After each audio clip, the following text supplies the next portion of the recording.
Hello everyone and welcome back to the Unexplained Diaries. Here on this channel I share real-life encounters with beings from beyond the skies to help you unwind and drift off to sleep. Before we dive in, I would love to hear from you. Leave a comment and let me know where you're tuning in from. Now, find a comfortable spot, relax, and let's begin. I noticed it because of the gap. I wasn't even looking for anything unusual. I'd just gotten into the habit of checking my cameras in the morning while I had coffee. Nothing serious, just making sure nothing weird happened overnight. My name's Trevor. I live in a small rental on the edge of a newer development, kind of backed up against a stretch of empty lots that never got built on. I have two cameras, one facing the driveway, one covering the backyard. That morning, I opened the app like I always do and scrubbed through the overnight footage. Everything looked normal at first. Dark yard, occasional headlights from a car passing on the street, nothing out of place. Then I hit a section where the timeline jumped. It went from 2:16:08 straight to 2:16:15. 7 seconds missing. I frowned and dragged the cursor back. Played it again, slower this time. At 2:16:08, everything was normal. Then the entire frame went white. Not bright like a light turning on, more like the image had been overwhelmed, like the camera couldn't handle whatever it was seeing. The next frame was already at 2:16:15, normal again. I leaned closer to the screen, replayed it, same thing, normal, flash, jump forward. I checked the driveway camera, same timestamp, same flash, same missing seconds. That got my attention. I paused the video right before the flash and looked carefully. The yard looked completely normal, no movement, no shadows, nothing. I advanced one frame. The screen was washed out, not pure white, but close. You could barely make out shapes underneath. I zoomed in. The outline of the fence was still there, faintly, the ground, the side of the house. But everything was flattened, like the light had come from everywhere at once. No direction, no source. I scrubbed through that section a few more times, each time the same thing. Flash, missing time. I checked the system logs. No errors, no interruptions. The cameras didn't register anything wrong, just a gap. I sat back trying to think of a normal explanation. Lightning, maybe. But there hadn't been any storms. I checked the weather from that night. Clear, no rain, no thunder. I replayed it again. This time I turned the sound on. Right before the flash, I could hear the usual nighttime noise. Crickets, a faint breeze. Then at the exact moment the screen washed out, silence. Not quiet. Complete absence of sound. Then it came back immediately after. I played that part a few more times, every time the same pattern. Sound, nothing. Sound again. I felt a little uneasy, but I kept going. I checked the backyard camera again, this time frame by frame. Right before the flash, I noticed something I hadn't seen at normal speed. The shadows shifted, just slightly, like something had changed the direction of the light for a fraction of a second. But there wasn't any light source in the frame that could have done that. I paused it and stared. The shadow from the fence leaned the wrong way. Then the flash hit. Then everything went back to normal. I stood up and walked to the back window, looked out into the yard. Morning light, clear. Nothing unusual. I stepped outside. The grass looked normal. The fence, the ground, no marks, no signs of anything. I walked to the center of the yard, standing roughly where the camera was pointed. Looked up. Clear sky. Nothing there. I went back inside and checked the footage again. This time, I noticed something else. The time gap wasn't consistent across both cameras. The driveway camera skipped 7 seconds. The backyard one skipped 9. That didn't make sense. If it was just a recording issue, they should have matched. I replayed both side by side. The flash happened at the same moment, but the recovery point was different, like they'd lost different chunks of time. I leaned back in my chair, staring at the screens. That's when I noticed something small. At the very edge of the frame, just before the flash, there was a faint glow. Not bright, just a soft, pale light creeping in from the top corner. I zoomed in. It didn't look like a beam or a reflection, more like the edge of something, just barely visible. I advanced one frame, flash, gone. I went outside again, this time walking around to the side of the house, trying to line up where that edge of light would have come from. There was nothing there, just open space above the yard. I stood there for a minute, looking up. The sky felt normal, but something about it didn't sit right. I went back inside and checked the rest of the footage. Nothing else unusual. Just that one moment, that one burst of light, and the missing time. Later that day, I called my neighbor, Luis, who lives 2 houses down, asked if he'd noticed anything weird the night before. He hesitated for a second, then said, "Like what?" I told him about the cameras, the flash, the gap. There was a pause. Then he said, "My power flickered for a second last night. Around that time, I think." "Just a flicker?" I asked. "Yeah, didn't even reset anything. Just dimmed for a moment." I looked back at my screen. "Do you remember what time?" "After 2, I think. I was still up." I nodded, even though he couldn't see me. "All right." We hung up. I sat there for a while, replaying the footage again, looking for anything I'd missed. I didn't find anything new, but something about it kept bothering me. That night, I checked the cameras again before going to bed. Everything looked normal. No glitches, no flashes. I went to sleep. Sometime during the night, I woke up. I didn't know why. The room was dark, quiet, but there was a faint brightness coming through the curtains. Not like streetlight. Different. I sat up slightly, listening. No sound. I got out of bed and walked to the window, pulled the curtain back just enough to look outside. The yard was dark, completely normal. I stood there for a second. Then I noticed something. The timestamp on the camera feed, still open on my phone, read 2:16 a.m., exactly the same time as the night before. I stared at it. Then the screen flickered, just for a frame, and the time jumped forward. I noticed the compass first because it didn't match the trail. I was hiking a ridge up in Snowdonia, not far from where the marked path splits off toward a higher overlook. It was late afternoon, maybe around 5, and the weather had been shifting all day. Low clouds rolling in and out, bits of sun breaking through, then disappearing again. Nothing unusual for up there. I'd done that route once before with a friend, Tom, so I wasn't completely unfamiliar with it. Still, I brought a compass out of habit more than anything. Signal gets patchy, and I didn't want to rely on my phone. The path was pretty clear at first, narrow, rocky, but easy enough to follow. After about an hour, it started thinning out. Less defined, more like a suggestion of where people had walked before. That's when I checked the compass. It was off. Not wildly, just slightly. The needle was pointing maybe 10 degrees away from where it should have been based on the map. I tapped it with my finger, thinking maybe it was sticking. It moved, then settled back to the same wrong position. I turned in place slowly, watching it. The needle lagged behind my movement by a fraction, then caught up, but still didn't line up right. I remember thinking maybe there was something metallic nearby throwing it off. But there was nothing around except rocks and grass. I shrugged it off and kept going, using the terrain instead. A few minutes later, I checked it again. Still off, same angle. That's when I started paying more attention. The air had gone really still. Up on a ridge, you usually feel at least some wind, even a light breeze.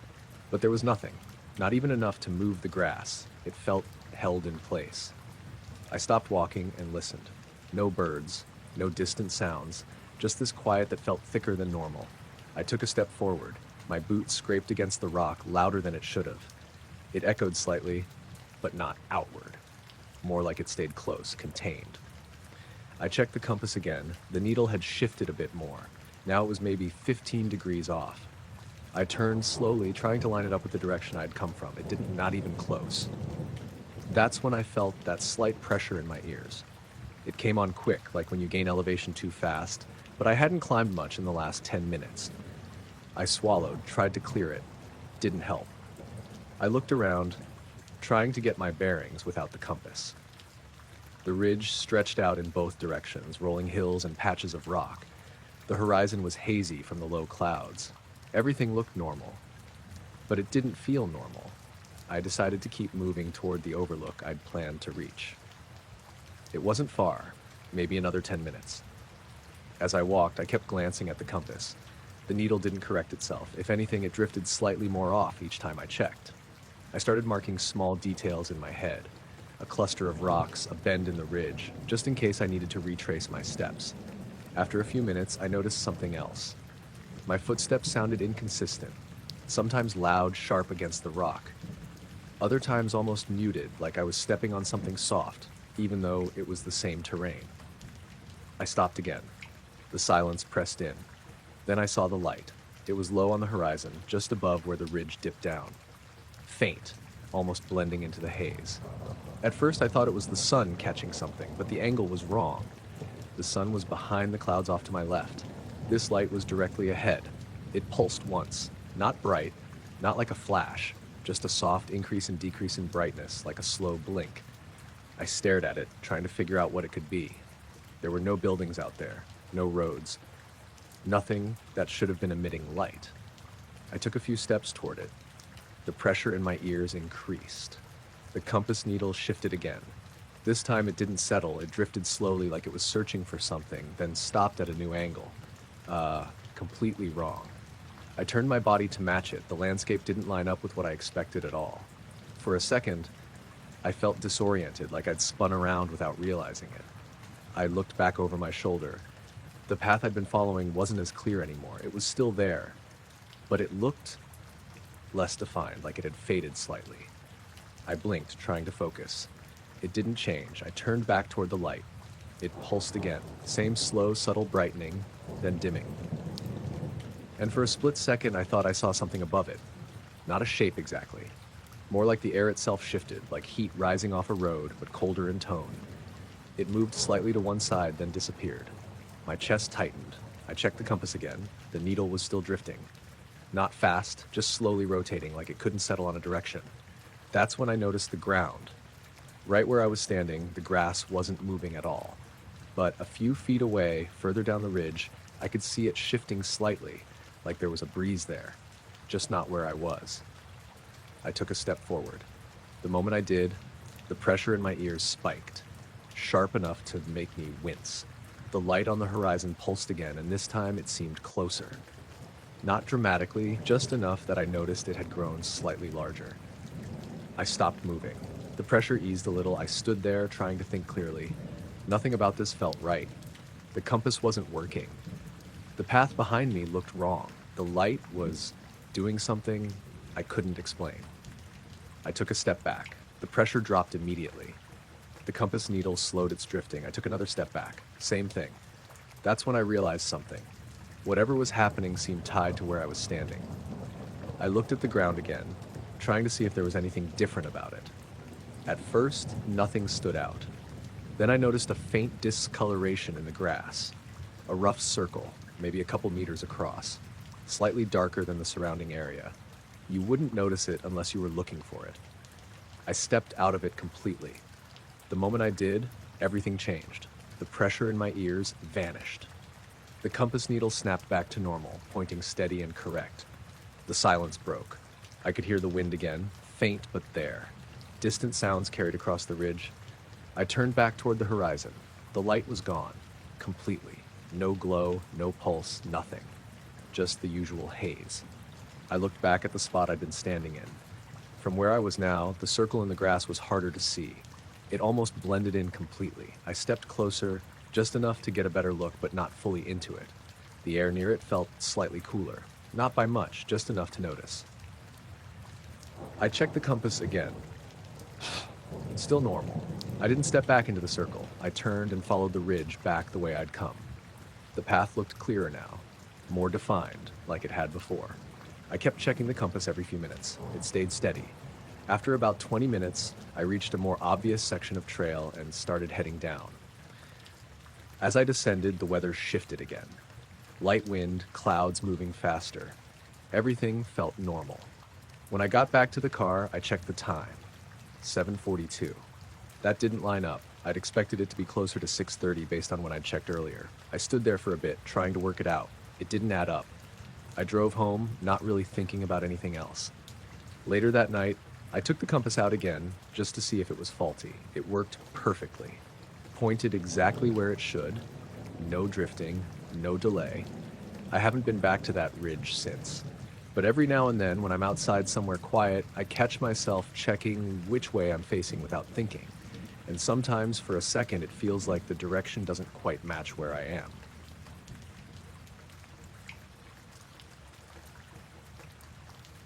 It started as a noise I couldn't place. I was sitting in my living room, maybe around 10 at night, just half watching TV. It wasn't loud, and at first I thought it was part of whatever show was on. but when I muted it, the sound stayed. It wasn't really a sound exactly, more like a vibration, low, steady, like something big running far away. Not a rumble like thunder, more consistent than that. Almost like a generator you can feel more than hear. I live in a pretty quiet suburban area. No factories nearby, no train lines. The loudest thing you usually get at night is someone's car going past or a dog barking. This was different. I stood up and walked around the room, trying to figure out where it was coming from. It didn't get louder or quieter, depending on where I stood. It just stayed the same. That's when I noticed I could feel it in the floor. Barely, but it was there. A faint buzzing under my feet. I went into the kitchen, checked the fridge, thinking maybe it was that. But when I put my hand on it, it felt normal. Same with the boiler. Nothing seemed out of place. I texted my neighbor, Callum, who lived in the house attached to mine, just asked if he could hear anything weird. He replied like 2 minutes later, "No? What do you mean?"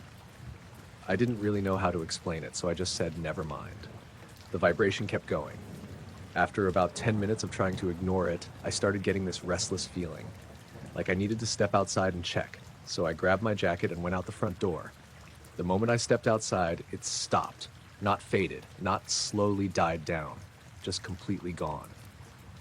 The silence hit me straight away. It felt heavier than normal, like everything had just been turned off. No cars, no wind. Even the usual distant noise from the main road wasn't there. I stood on the pavement for a few seconds, just listening. Nothing. I actually took a few steps down the driveway, thinking maybe I'd hear it again once I got further from the house. Still nothing. I looked up and down the street.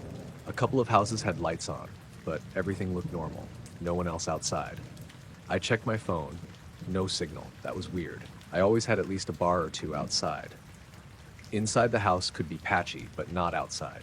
I walked a bit further, out to the middle of the road, just to see if anything changed. Still completely quiet. Then I noticed the air. It felt off. Not colder, not warmer, just still in a way that didn't feel natural. Like the air wasn't moving at all. Even on a calm night, you usually feel something, right? A slight breeze or shift. There was none of that. I stood there for maybe a minute, trying to figure out what I was even doing. Then I saw something at the far end of the street. At first, I thought it was just a reflection, like a light bouncing off a window, but it didn't behave like one. It was a faint glow, low to the ground, kind of bluish. Not bright, but noticeable because everything else was so dark. It moved slowly across the road, not like a car. There were no headlights, no sound, nothing solid I could see, just that glow drifting from one side to the other. I squinted, trying to make it out better. For a second, it looked like there was something around it. Not a shape exactly, more like the space around it was distorted, like heat coming off asphalt but cooler in color. It crossed the road and slipped behind a parked van. I waited for it to come out the other side. It didn't. I started walking toward it, slowly at first. My footsteps sounded too loud again, like earlier in the house when everything else had gone quiet. As I got closer, that vibration came back. Same low, steady feeling, but now it was stronger. I could feel it in my chest, like a hum under my ribs. I stopped walking. The van was maybe 15 feet ahead of me. Old white thing hadn't moved in weeks. I stared at the space behind it, waiting to see that glow again. Nothing.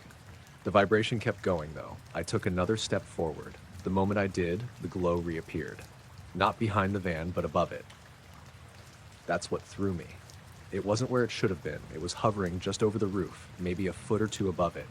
Still faint, still that same bluish color. And again, the air around it looked wrong, like it was bending slightly. I felt this sudden pressure in my ears, like when you go underwater.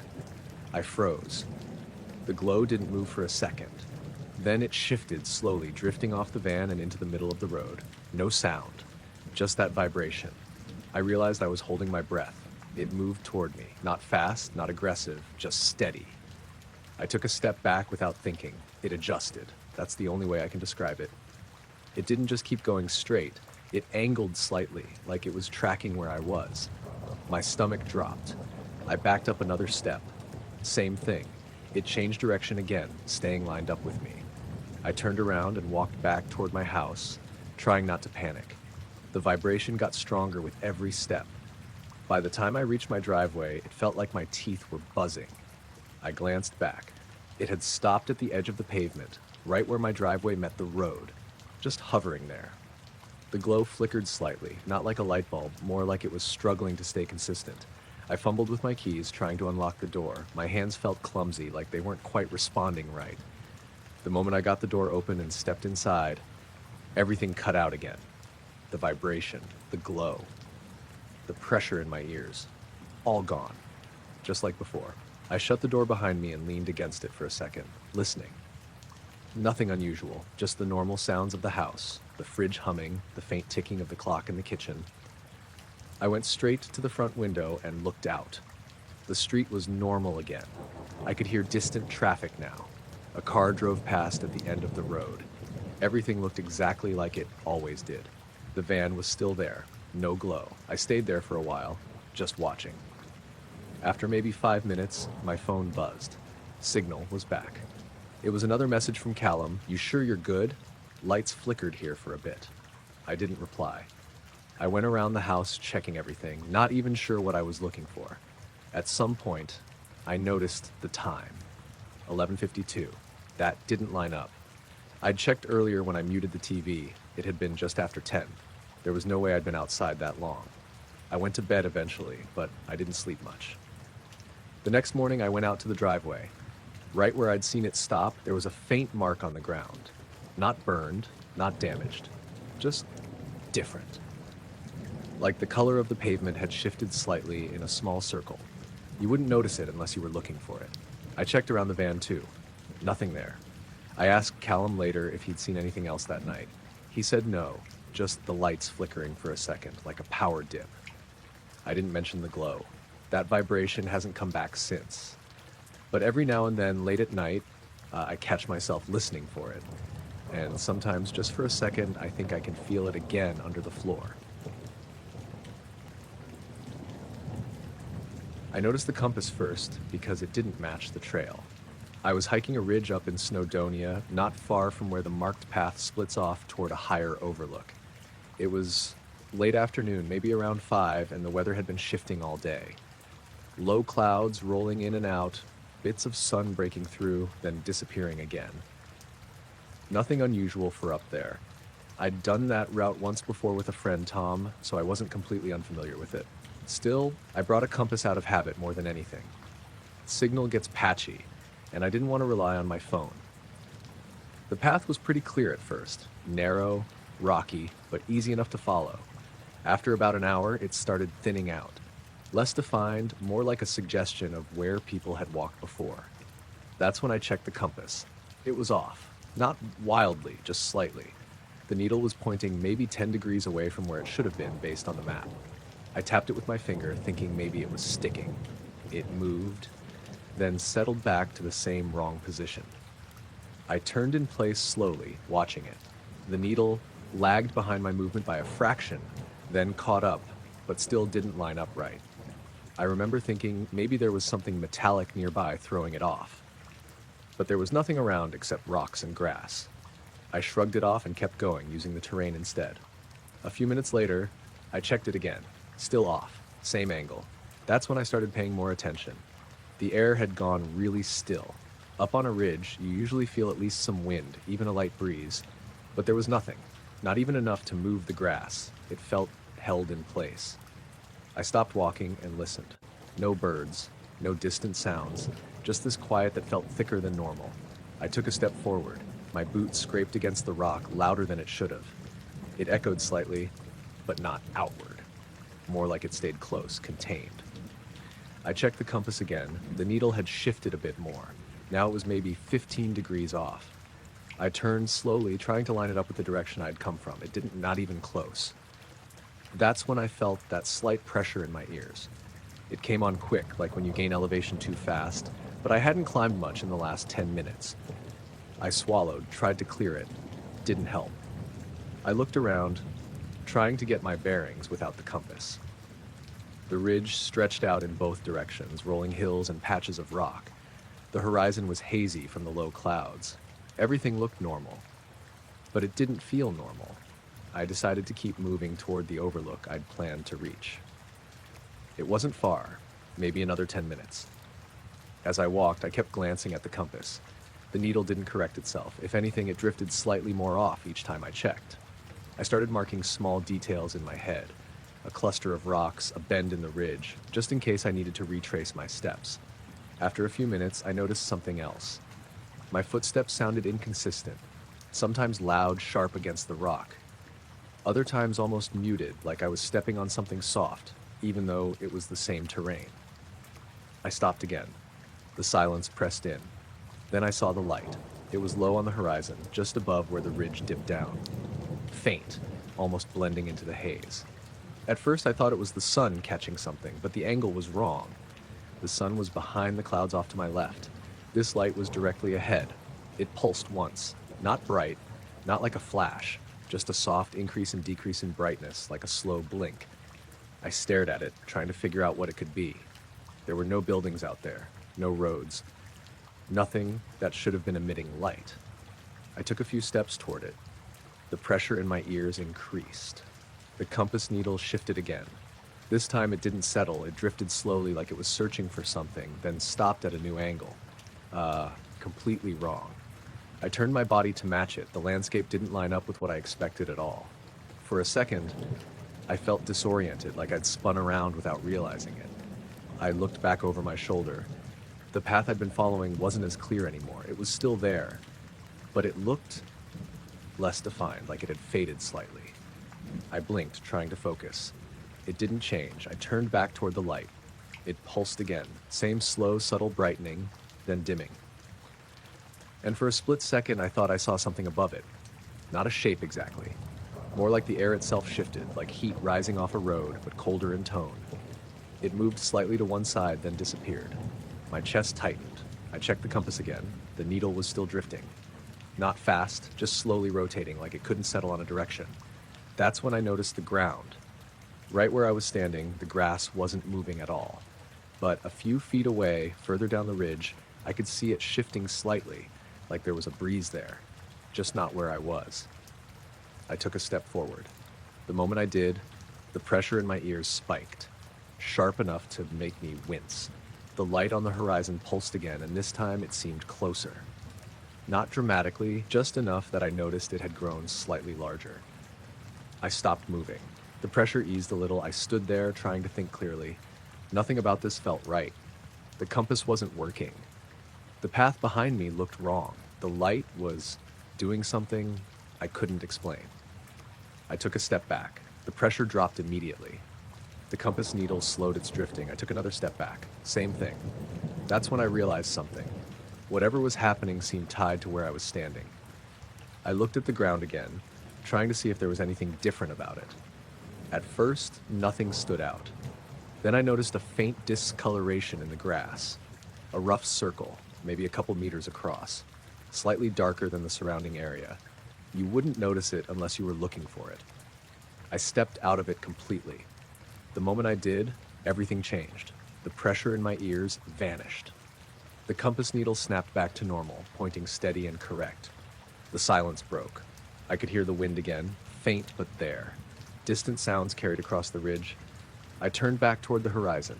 The light was gone, completely. No glow, no pulse, nothing. Just the usual haze. I looked back at the spot I'd been standing in. From where I was, I stepped outside because I thought I heard something on the roof. It was early morning, just after 5. Still dark, but that lighter kind of dark right before sunrise. I live out near a reservoir, small row of houses with fields behind them. It's usually quiet that time of day, apart from the odd bird or wind. That morning, though, it felt too quiet. I'd been half awake in bed when I heard a dull thud above me. Not loud, just enough to notice, like something landing or shifting. I waited for it to happen again, but it didn't. After a minute or two, I got up, threw on a hoodie, and went outside to check.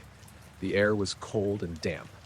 There was a light fog hanging low over the ground, not thick enough to block anything, just enough to soften edges. The street was empty. No cars, no people. I stood there for a second, looking up at the roofline. Nothing. No movement, no sound. Everything looked normal. I stepped a bit further out onto the pavement, craning my neck to get a better angle.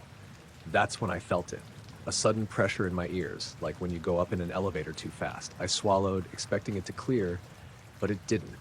It wasn't painful, just there, like something had shifted in the air around me. I looked around, half expecting to hear a plane or something overhead. Nothing. No engine noise, no wind, just that same quiet.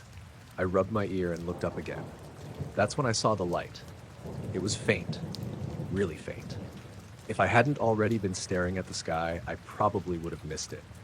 Just a small point. Maybe slightly brighter than a star, but lower. Moving slowly across the sky from one side to the other.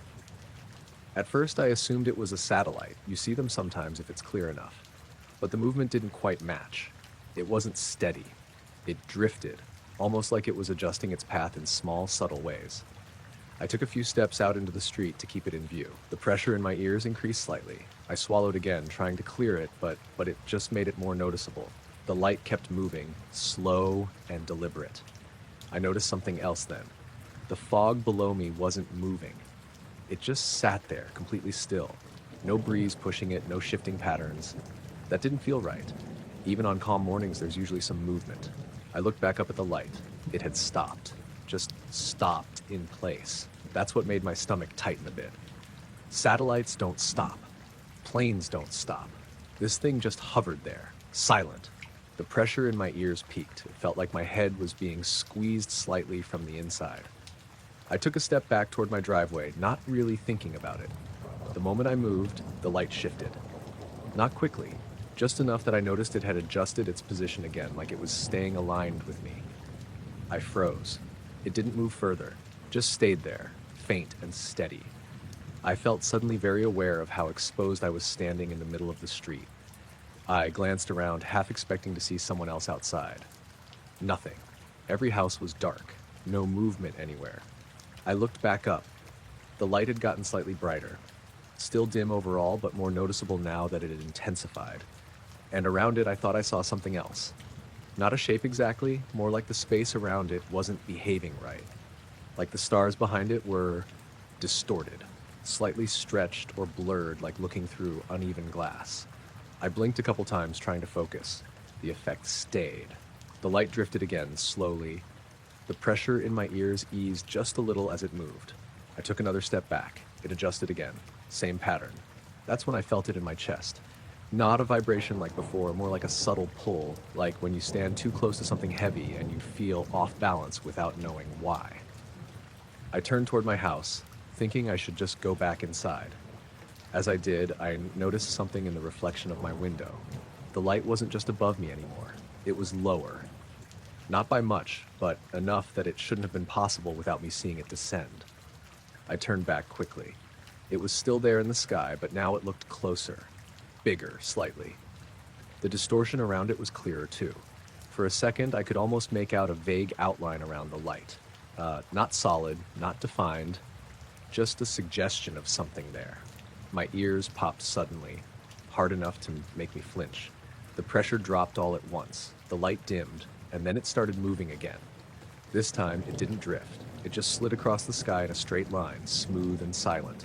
Within a few seconds, it was further away, shrinking back down to that faint point. Then it faded completely. I stood there for a moment just staring at the empty sky. The fog around me started moving again, slowly drifting across the ground. I could hear distant birds now, faint but there. Everything felt normal again. I went back inside, shut the door, and leaned against it. My ears still felt off, like after a flight. I checked the time on my phone. 6:12. That didn't make sense. When I got up, it had been just after 5.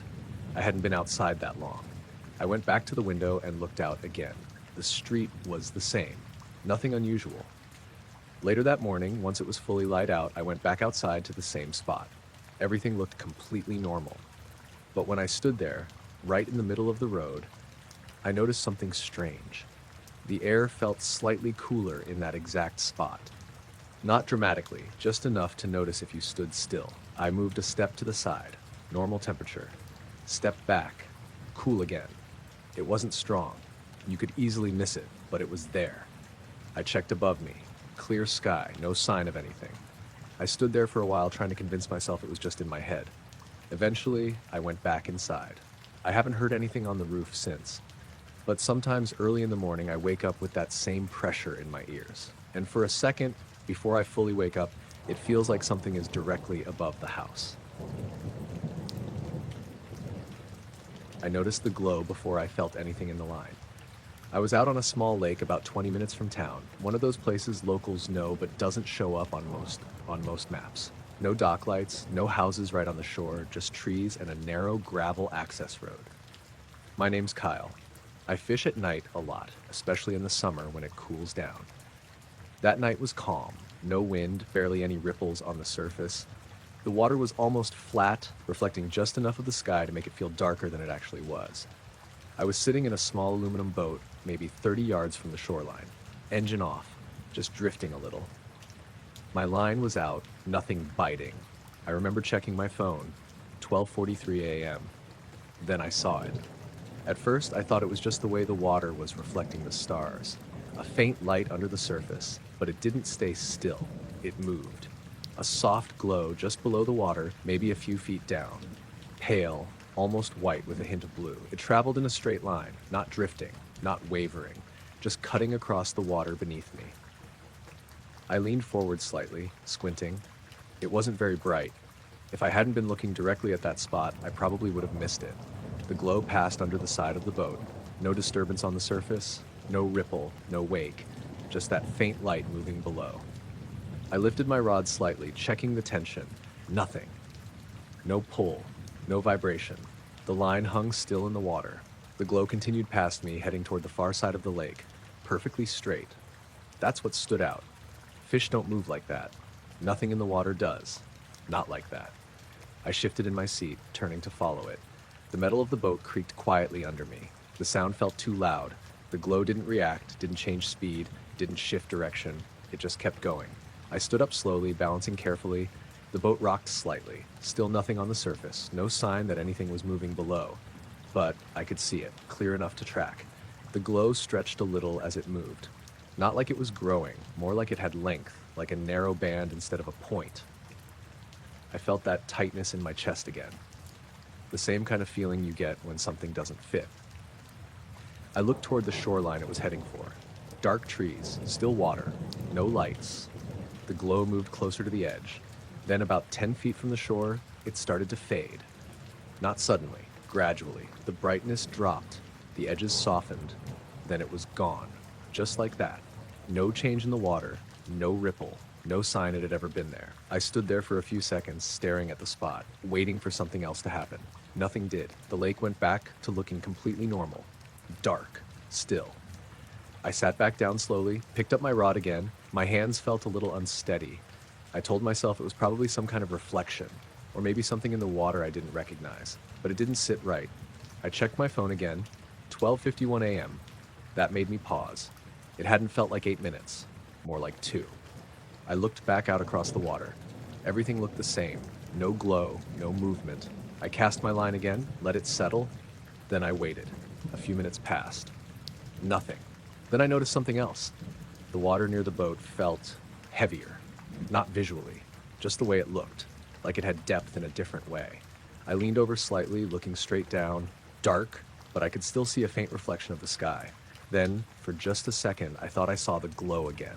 Not moving, just sitting there, directly beneath me. I froze, held my breath. The glow didn't brighten, didn't shift, just stayed there. Faint, barely visible. Then it disappeared. I pulled back quickly, almost losing my balance. The boat rocked. Water lapped softly against the sides. I sat down hard, heart beating faster now. I looked around. Nothing, no sound, no movement. Just the quiet lake. I checked my line again. Still nothing. I reeled it in halfway, then stopped. I didn't feel like being out there anymore. I grabbed the oar and started pulling towards shore. Each stroke sounded louder than it should. The water moved normally now, ripples spreading out from the boat, everything behaving the way it should. But I kept looking over the side, half expecting to see that glow again. Nothing showed. When I got close to shore, I slowed down. The water was shallower there. Clearer. I could see the bottom faintly. Rocks, weeds, nothing unusual. I stepped out of the boat, pulling it onto the gravel edge. The sound of it scraping felt sharp in the quiet. I stood there for a second, looking back out over the lake. Dark. Still. Normal. I loaded my gear quickly. Didn't linger. When I got in my truck, I checked the time again. 1:18 a.m. That made me frown. I was sure I'd left the water not long after 12:50. It hadn't felt like 25 minutes. I started the engine. The headlights cut across the trees. I pulled out onto the gravel road and started heading back. About halfway down, I slowed and glanced in the rearview mirror. The lake was barely visible through the trees, just a dark shape. But, for a moment, I thought I saw a faint line of light. Out on the water, moving slowly in a straight path, then it disappeared before I could focus on it. The power went out right as I was rinsing a plate. No warning, just everything cutting to black at once. The fridge hum stopped, the overhead lights snapped off, even the little standby light on the microwave disappeared. I stood there for a second with my hands in the sink, waiting for it to come back. Sometimes it does that around here when the weather's bad, but it didn't. I looked out the kitchen window. The whole street was dark. No porch lights, no TV glow through windows. Just this faint orange from the sky, like the usual light pollution. It had been storming earlier that evening. Not heavy, just steady rain and low clouds. By the time the power went out, the rain had mostly stopped, but everything was still wet. I could hear water dripping off the gutter outside. I grabbed my phone off the counter and turned the flashlight on. No signal. That wasn't totally unusual during outages, but it still added to the feeling. I walked into the living room, checking if anything had tripped inside. Fuse box looked fine, no weird smells, nothing obvious. The house just felt empty without the background noise. No fridge, no clock ticking, nothing. I opened the front door and stepped out onto the porch. The air was damp and cool, the kind of quiet you get after rain, but heavier. A couple houses down, I saw someone else outside, my neighbor Rena. She was standing at the end of her driveway, looking up at the sky. "Yours out too?" I called. "Yeah," she said. "Whole street, I think." Her voice sounded flat, like it didn't carry properly. I stepped off the porch and walked toward her. As I got closer, I noticed she wasn't just looking up randomly. She was focused on one spot. I followed her gaze. At first, I didn't see anything unusual, just clouds, low and thick, kind of reflecting the usual city glow. Then I noticed the color. There was a patch of sky, maybe directly above the middle of the street, that looked slightly off. Faintly blue. Not bright, not glowing like a light source, just tinted, like someone had layered a soft blue filter over that section of clouds. "Do you see that?" she said. "What is that?" She didn't answer. We both just stood there watching it. It didn't move with the clouds. That's what stood out first. The rest of the sky was shifting slowly like you'd expect after rain, but that blue patch stayed fixed. I stepped a little further into the road to get a better angle. The moment I did, I felt something strange under my feet. A faint vibration. Not strong, not like something shaking the ground. More like a low buzz, similar to standing near heavy machinery far away. I paused, testing it by shifting my weight. It was definitely there. "Can you feel that?" I asked. Rena hesitated. "Feel what?" "Like, the ground. Is it vibrating?" She stepped forward a bit, then stopped. "Yeah, I think so." We both went quiet again. The blue patch in the sky seemed to deepen slightly. Still faint, but more noticeable now that we were focused on it. I realized something else. There were no other lights anywhere. Not just the street. The entire horizon was dark. No distant glow from town, no flickering from other neighborhoods. It was like everything for miles had gone out. That didn't seem right. The vibration got a little stronger. I could feel it in my chest now, not just through my shoes. Rena wrapped her arms around herself. "I don't like this." "Probably just a transformer or something," I said, but it didn't sound convincing even to me. The air felt heavier, like before a storm, but there were no clouds building. No wind either. Then the blue patch changed. It didn't expand exactly. It just sharpened. The edges became more defined, like it was separating from the rest of the sky. And for a second, I thought I saw depth to it, not like a hole or anything obvious, just a sense that it wasn't flat like the clouds around it. I squinted, trying to focus. That's when the vibration peaked. It wasn't loud, but it was intense. My ears started to feel pressured, like I needed to pop them. Rena stepped back suddenly. "Okay, no, that's..." She didn't finish. The blue light brightened. Not suddenly, not like a flash. Just a quick, smooth increase, like someone turning up a dimmer switch. For maybe 3 or 4 seconds, the whole street was tinted blue. Not illuminated exactly. Shadows were still there, but everything had that color to it. The houses, the road, even Rena's face. During that moment, I noticed something above us. Shapes. Not solid, not clear, but something moved across that blue patch. Large, slow, like shadows passing behind frosted glass. I couldn't make out edges or details, just movement. My stomach dropped. I took a step back without thinking. The vibration held steady, almost like it was waiting. Then it all stopped. The blue faded instantly, like it had been switched off. The vibration cut out at the same time, and a second later, the power came back. Every house lit up at once. Streetlights flickered on. The hum of electricity filled the air again. It was so sudden it made me flinch. Rena let out a shaky laugh. "What the hell was that?" I didn't answer. I was still looking at the sky. It was normal again. Just low clouds reflecting the usual orange glow. No blue, no shapes. Just regular night. We stood there for a bit longer, but nothing else happened. Eventually, she went back inside. I did the same. The house felt loud again with everything running. I checked my phone. Still no signal for a minute or two. Then it came back. There were no alerts, no messages about outages or anything unusual.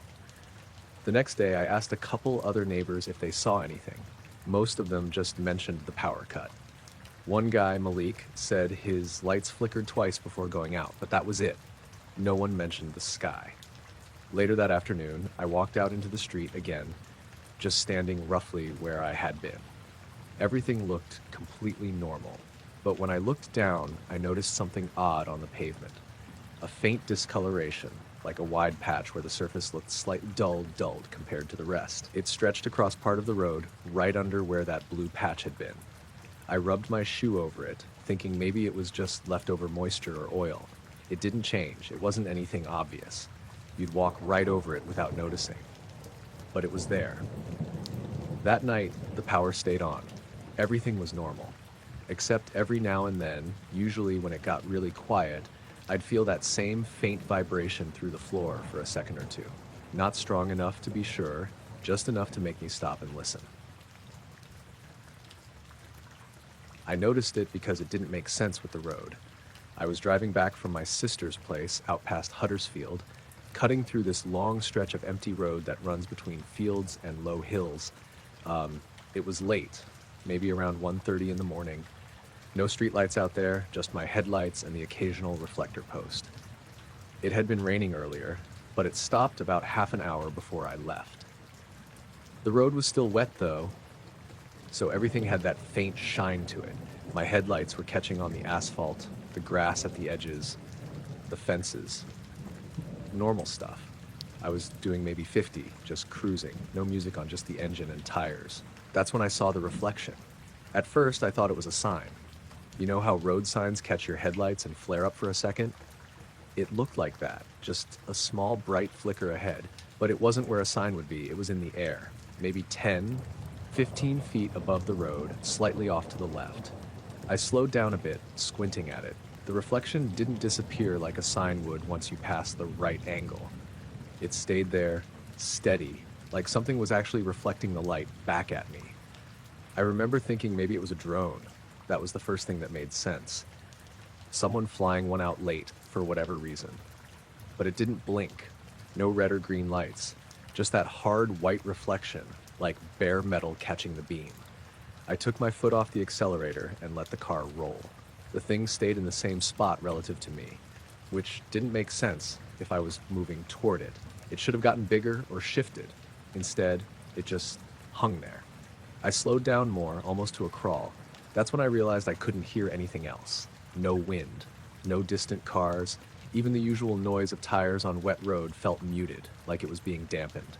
I cracked my window a little. Nothing. No night sounds, no breeze, nothing at all. Just the faint hum of my engine. I remember getting this weird feeling in my chest. Not panic, just a kind of tension.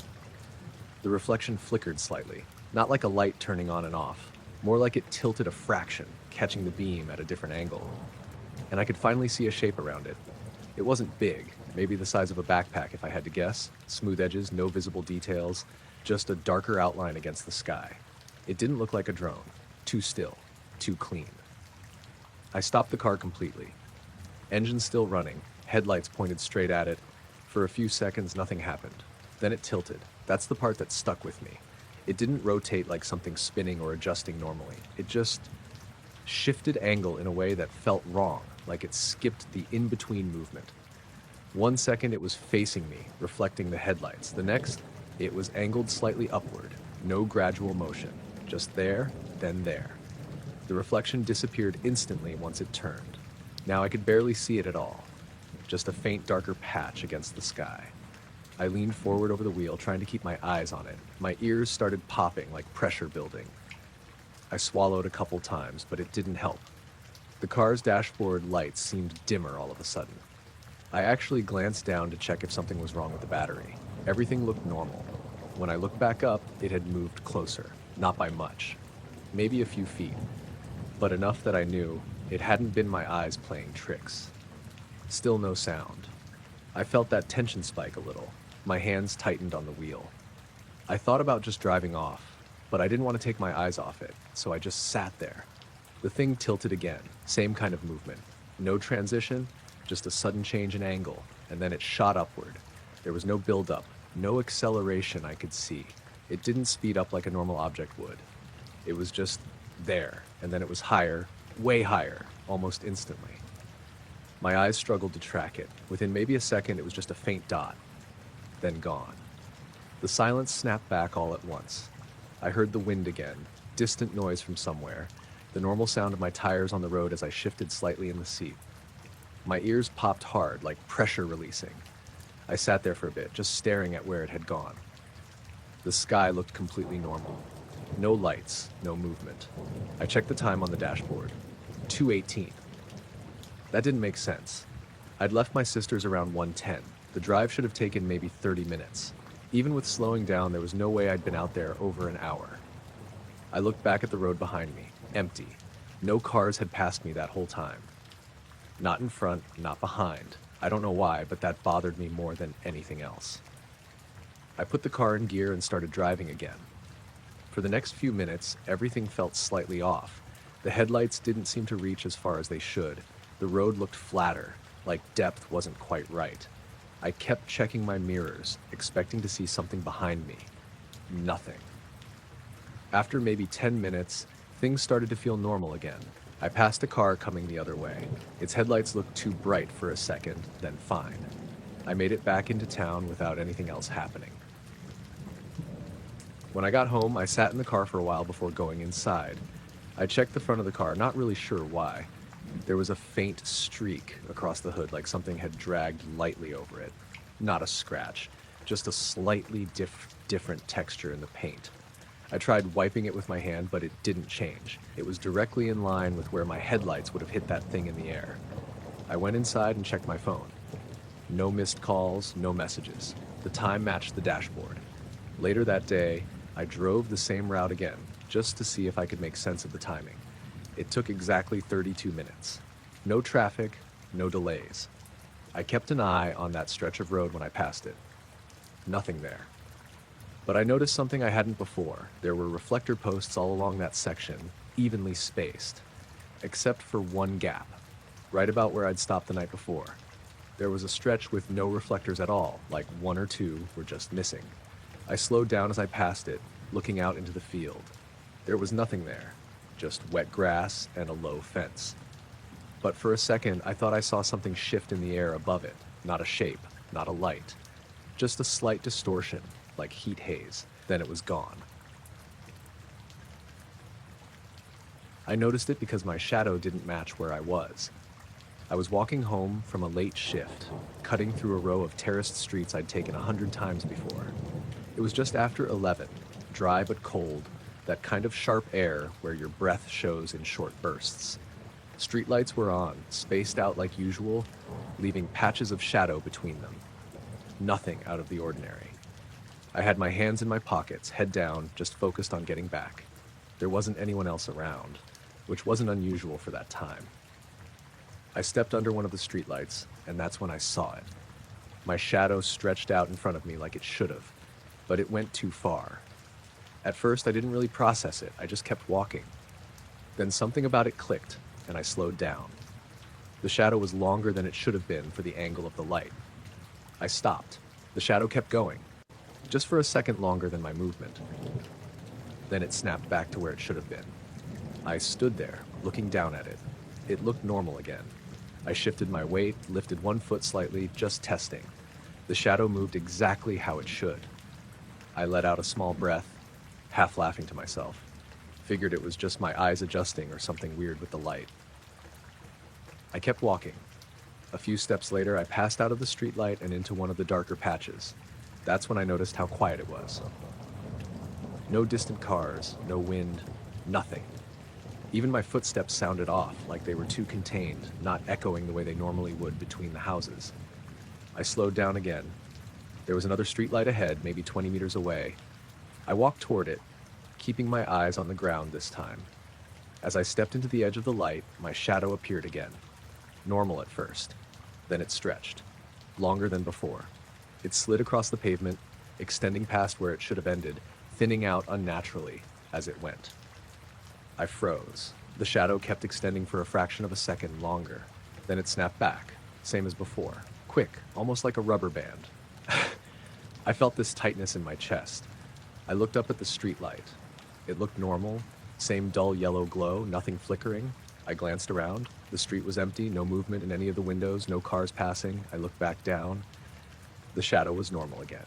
I took a step forward. It moved correctly. Another step. Still normal. I hesitated, then kept going. The next stretch between lights felt longer than usual.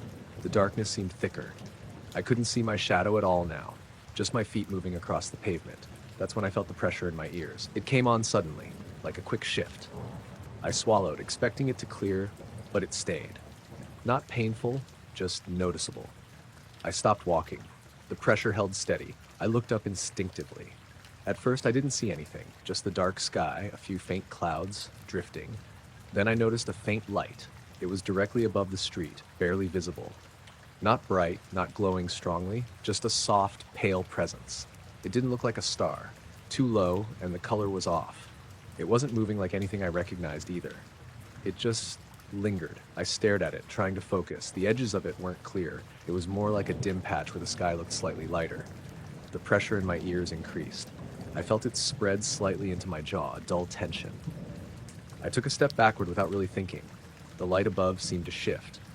Not quickly, just enough that it stayed centered above me. My stomach dropped. I took another step back. Same thing. It adjusted again. I turned around. The next streetlight was behind me, casting a faint glow over the pavement. I walked toward it, faster now. As I stepped back into the light, my shadow appeared again, and stretched, longer than before. It shot out in front of me, thin and distorted, reaching almost to the next patch of darkness. I stopped abruptly. The shadow held that unnatural length for a split second, then snapped back. At the same time, the faint light above dimmed slightly. I could feel that pressure peak, like something tightening around my head. I forced myself to keep moving, step by step, staying in the light as much as I could. Each time I passed under a streetlight, the same thing happened. The shadow stretched too far, held, then snapped back, and each time the light above faded just a little more. By the third light, I was breathing faster. The street felt wrong. The houses looked the same, but the spaces between them felt wider somehow, like everything had shifted slightly out of alignment. I didn't look up again. I just focused on the ground and kept walking. The pressure in my ears started to ease. The shadows began to behave normally again. Short, consistent, nothing stretched or delayed. I risked a glance upward. The faint light was almost gone, just a barely noticeable patch now. As I reached the corner near my house, it disappeared completely. The pressure dropped all at once. The normal sounds came back. A car in the distance, a dog barking somewhere, the faint hum of something electrical. I stopped at the end of my street and looked back. Everything looked normal. Streetlights, pavement, houses, no strange light, no stretched shadows. I walked the rest of the way home without anything else happening. When I got inside, I stood by the front door for a minute, just listening. Everything sounded right. I went into the kitchen, poured a glass of water, and 12:26. That didn't make sense. I'd left work at 11:10. The walk should have taken maybe 20 minutes. I stood there trying to work it out. It didn't add up. I went upstairs, still thinking about it, and stopped by the window. From there, I could see part of the street I just walked down. The streetlights were steady, nothing unusual. I turned away, about to go to bed. Then something caught my eye in the reflection of the glass. My shadow, cast by the hallway light behind me. It stretched along the wall, and for just a second it extended a little too far, then snapped back. I was just sitting there with the engine off, waiting for the rain to ease up. It had been coming down hard for about 20 minutes, proper heavy rain, the kind that blurs everything past the windshield. I'd pulled into a small lay-by off a country road, just outside a village called Marston. No streetlights, just hedges and a field on the other side. I didn't feel like driving through it, so I killed the engine and waited. The car went quiet straight away, just the sound of rain hitting the roof and the occasional drip from the trees above. I leaned back in the seat, phone in my hand, but there was no signal out there, so I just kind of sat and listened. After a few minutes, the rain started to ease. Not stopping, just slowing enough that I could see a bit further out through the glass. That's when I noticed how dark it was. Not just normal night dark. It felt thicker, like the sky wasn't reflecting anything back. Usually you get some glow from nearby towns or even just the clouds catching light, but this was just flat black. I remember thinking it looked deeper than it should. I shifted in the seat, adjusting my jacket, and that's when I felt it. A quick vibration. Not the car starting or anything mechanical. More like a short buzz through the seat, like when your phone vibrates on a hard surface, but deeper. It lasted maybe a second. I sat still, waiting to see if it would happen again. Nothing. I checked my phone, thinking maybe I'd imagined it or it had buzzed without me noticing. No notifications. I leaned forward slightly, listening. The rain had almost stopped now, just a light patter. Then I saw it, in the rearview mirror, a faint glow. It wasn't bright. It didn't light up the car or anything. Just a soft, pale kind of light sitting in the center of the mirror. At first I thought it was headlights from another car pulling up behind me. But there was no shape to it, no beams, no defined source, just that glow hovering in the reflection. I turned around in my seat, nothing there. The lay-by behind me was empty, just wet tarmac and the hedge line. I turned back to the mirror. The glow was still there, exactly the same. That's when I felt that slight tension in my chest. I reached up and adjusted the mirror a little, thinking maybe it was catching something at an odd angle. The glow stayed centered. It didn't shift with the mirror like it should have. I paused, hands still on it. Then I tilted it further. Same thing. The angle changed, but the glow stayed fixed in the middle. That didn't make sense. I slowly lowered my hand. The glow flickered slightly. Not like a light going out, more like it wavered for a second, then steadied again. I leaned closer to the mirror. The surface looked normal. No distortion, no marks, just that faint light sitting there. Then the seat vibrated again. Stronger this time. A low, steady buzz that lasted a bit longer, maybe 2 or 3 seconds. I felt it up through my back, into my shoulders. At the same time, the glow in the mirror brightened slightly. Still soft, but more noticeable now. I froze. My ears started to feel off, like pressure building. I swallowed, but it didn't clear. The air inside the car felt different, not colder, not warmer, just still. Like everything had paused. I glanced out the side window. The rain had completely stopped. No wind, no movement in the trees. Everything just sat there. I looked back at the mirror. The glow had spread slightly, not larger exactly, but less focused. And around it, I thought I saw something else. A shape. Not solid, not defined. More like the space around the light was bending, like heat haze. It shifted slightly. I blinked, trying to focus. It didn't go away. The vibration came back again. This time, it wasn't just the seat. I could feel it through the steering wheel, faintly in my hands.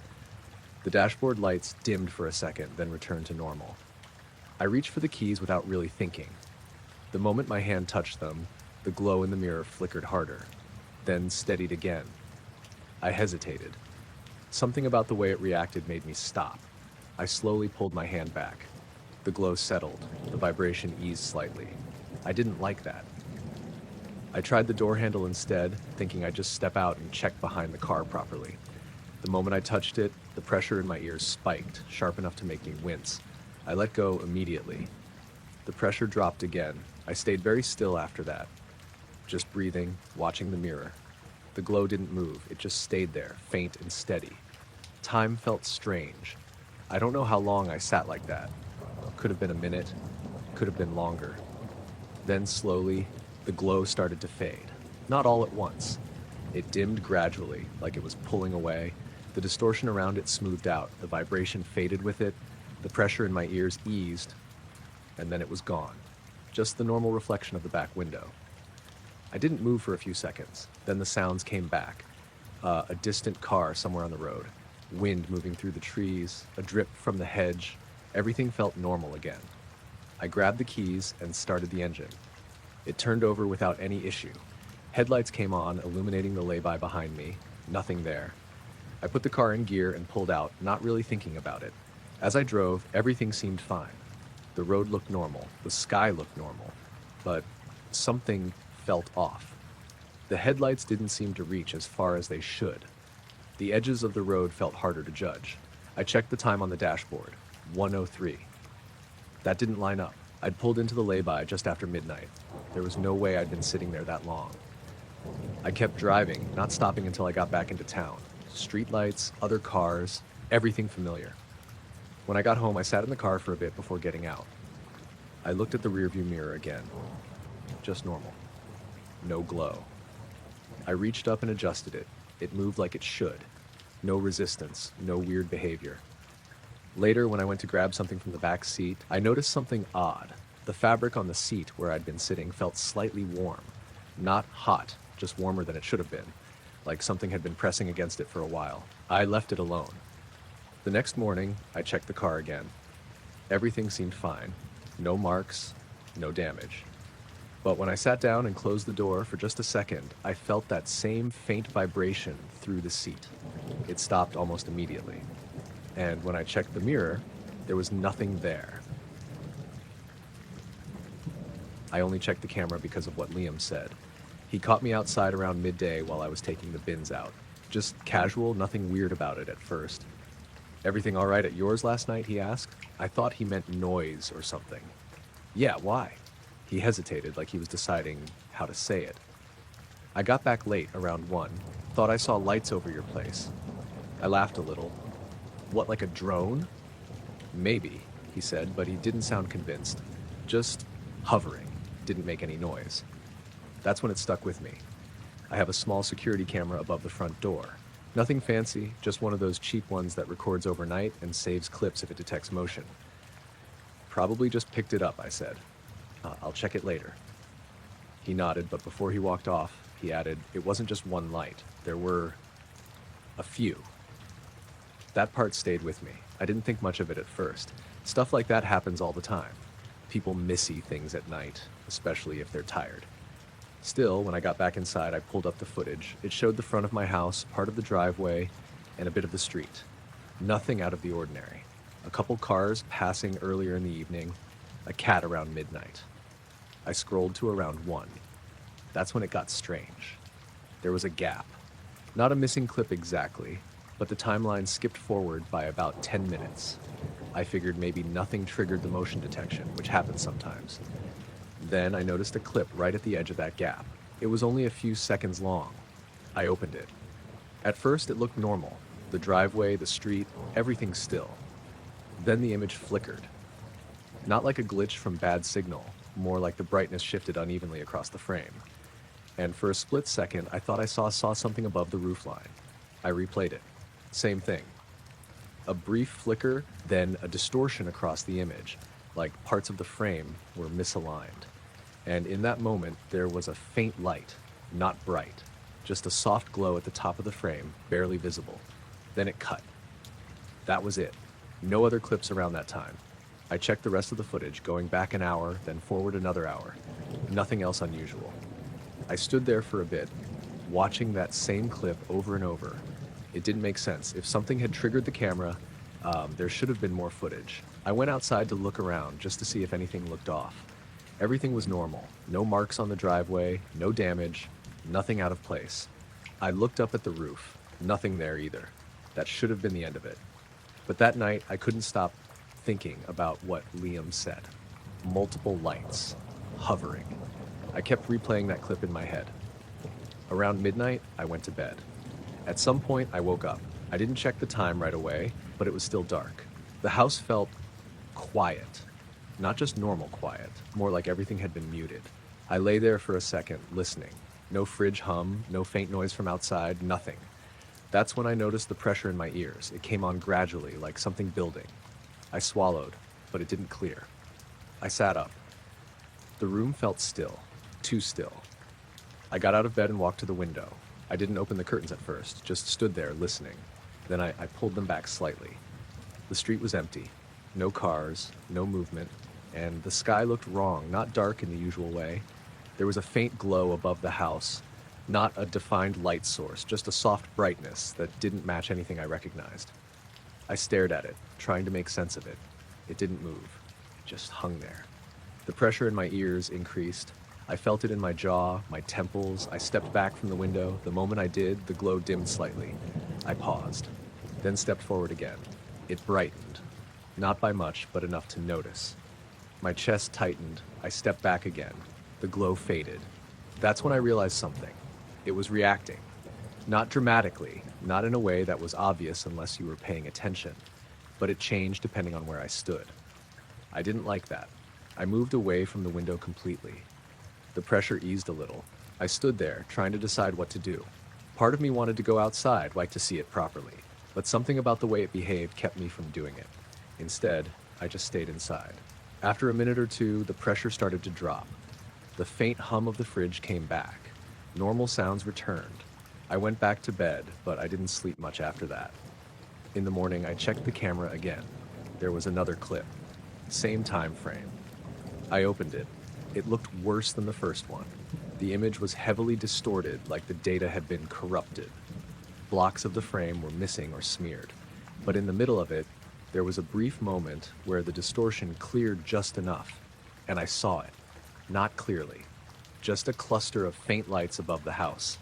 They weren't arranged in any pattern I could make sense of. They hovered there for a second. Then the image broke apart again. The clip ended. I checked the rest of the footage. No other clips, no motion alerts. Just that. I went outside again, standing in the same spot as the camera's view. Everything looked normal. Liam came out later that day. "Did you check it?" he asked. "Yeah," I said. "Camera picked up something. Just weird footage." He nodded slowly. "I saw it for a few minutes," he said. "Just sitting there." Then it went. "How many lights?" I asked. He thought about it. 3, he said. Maybe 4. Hard to tell. I didn't tell him about the way it reacted when I moved. I didn't tell him about the pressure in my ears. That night I left the camera running again. Nothing showed up. No glitches, no missing time, everything normal. But when I reviewed the footage the next morning, I noticed something small. Right before midnight, there was a single frame where the image flickered. Just one frame. And in that frame, for a split second, the sky above the house was brighter than it should have been. No clear shapes, no defined lights, just a faint, uneven glow. Then it was gone. I noticed the headlights fading before I noticed anything in the road. It was close to 1 a.m., and I was driving back from a job in a small town about 40 minutes outside Reno. I work HVC, so late calls happen when someone's heat cuts out, especially in colder months. That night had been clear but cold, and the desert air felt sharp even through the windshield. The road I was on cuts through open land for miles. No streetlights, no buildings, just stretches of scrub and low hills on either side. I'd driven it plenty of times and knew every bend. My headlights usually throw pretty far out there. You can see the road ahead clearly for a couple 100 feet, especially with high beams on. That's why it stood out immediately when the light shortened. At first I thought I'd accidentally hit the low beams. The road ahead looked dimmer, like the reach of the headlights had been cut in half. I flicked the high beams off and back on again. No change. The light still didn't reach as far as it should. I frowned and leaned forward slightly, peering through the windshield. The road ahead looked muted. Not dark exactly, just like the light was being absorbed before it got very far. I checked the dashboard, no warning lights. The car sounded normal. I eased off the gas a little. That's when I saw it. A faint glow hanging over the road ahead. It wasn't bright. More like a pale haze, just slightly lighter than the darkness around it. It hovered maybe 50 or 60 feet in front of the car, right in the middle of the lane. For a second, I thought it might be fog. But there hadn't been any fog anywhere else on the drive. The air had been clear. I rolled down the window a crack. Cold air rushed in. No moisture. No mist. The glow stayed in place. My headlights seemed to stop when they reached it, like the beams just ended at its edge. I slowed down more. The tires hummed softly against the asphalt. The glow didn't move. It didn't grow brighter as I got closer. Just stayed there, faint and steady. I felt a strange hesitation about driving into it. Not fear exactly, just a sense that something about it wasn't right. I tapped the brake and brought the car down to a near crawl. The glow remained suspended over the road. It didn't cast shadows, didn't reflect off the pavement the way normal light does. It just existed. I glanced in the rearview mirror. The road behind me was dark and empty. When I looked forward again, the glow seemed slightly larger. Or maybe I was just closer to it. I couldn't tell. The edges of it were soft, blending into the darkness around it. I tried to see through it, to make out the road beyond. But there was nothing, just darkness, like the headlights couldn't penetrate it. I eased the car forward another few feet. The glow stayed in place. Then something else happened. The light shifted slightly, not away from me, up. Just a small movement, like it lifted a few feet higher above the road. I froze with my foot hovering over the brake. The engine idled quietly. The glow held its new position. I waited for some kind of sound, wind, an engine, anything. There was nothing, just the faint hum of my car and the cold silence of the desert. Then the glow dimmed, slowly. It didn't disappear all at once, it just faded, becoming thinner and less visible. Within a few seconds, it was gone. My headlights stretched forward again, illuminating the road like normal. The asphalt, the painted center line, the gravel shoulder, all visible again. I sat there for a moment, not moving. Then I eased the car forward. As I drove through the spot where the glow had been, I expected to feel something. A temperature change, a shift in the air. But there was nothing. The car passed through empty space. I kept driving, gradually picking up speed again. The rest of the road looked normal. The hills on either side passed by in the dark. The stars above were steady. About a mile later, I noticed something else. The radio had gone quiet. I hadn't even realized when it stopped. I reached over and turned the volume knob. Nothing. No static. No sound at all. I pressed the power button. The screen stayed on, but no audio came through. After a few seconds, the sound returned suddenly, mid-sentence from whatever program had been playing. I glanced at the clock on the dashboard. 1:12 a.m. That made me frown. I was pretty sure it had been closer to 1:05 when I first noticed the headlights fading. The stretch of road I'd just driven shouldn't have taken that long, but I couldn't clearly remember the last few minutes, just the glow, the way the light had stopped in front of me. I drove the rest of the way home without seeing anything else. When I pulled into my driveway and shut off the engine, the headlights lingered for a second before going out.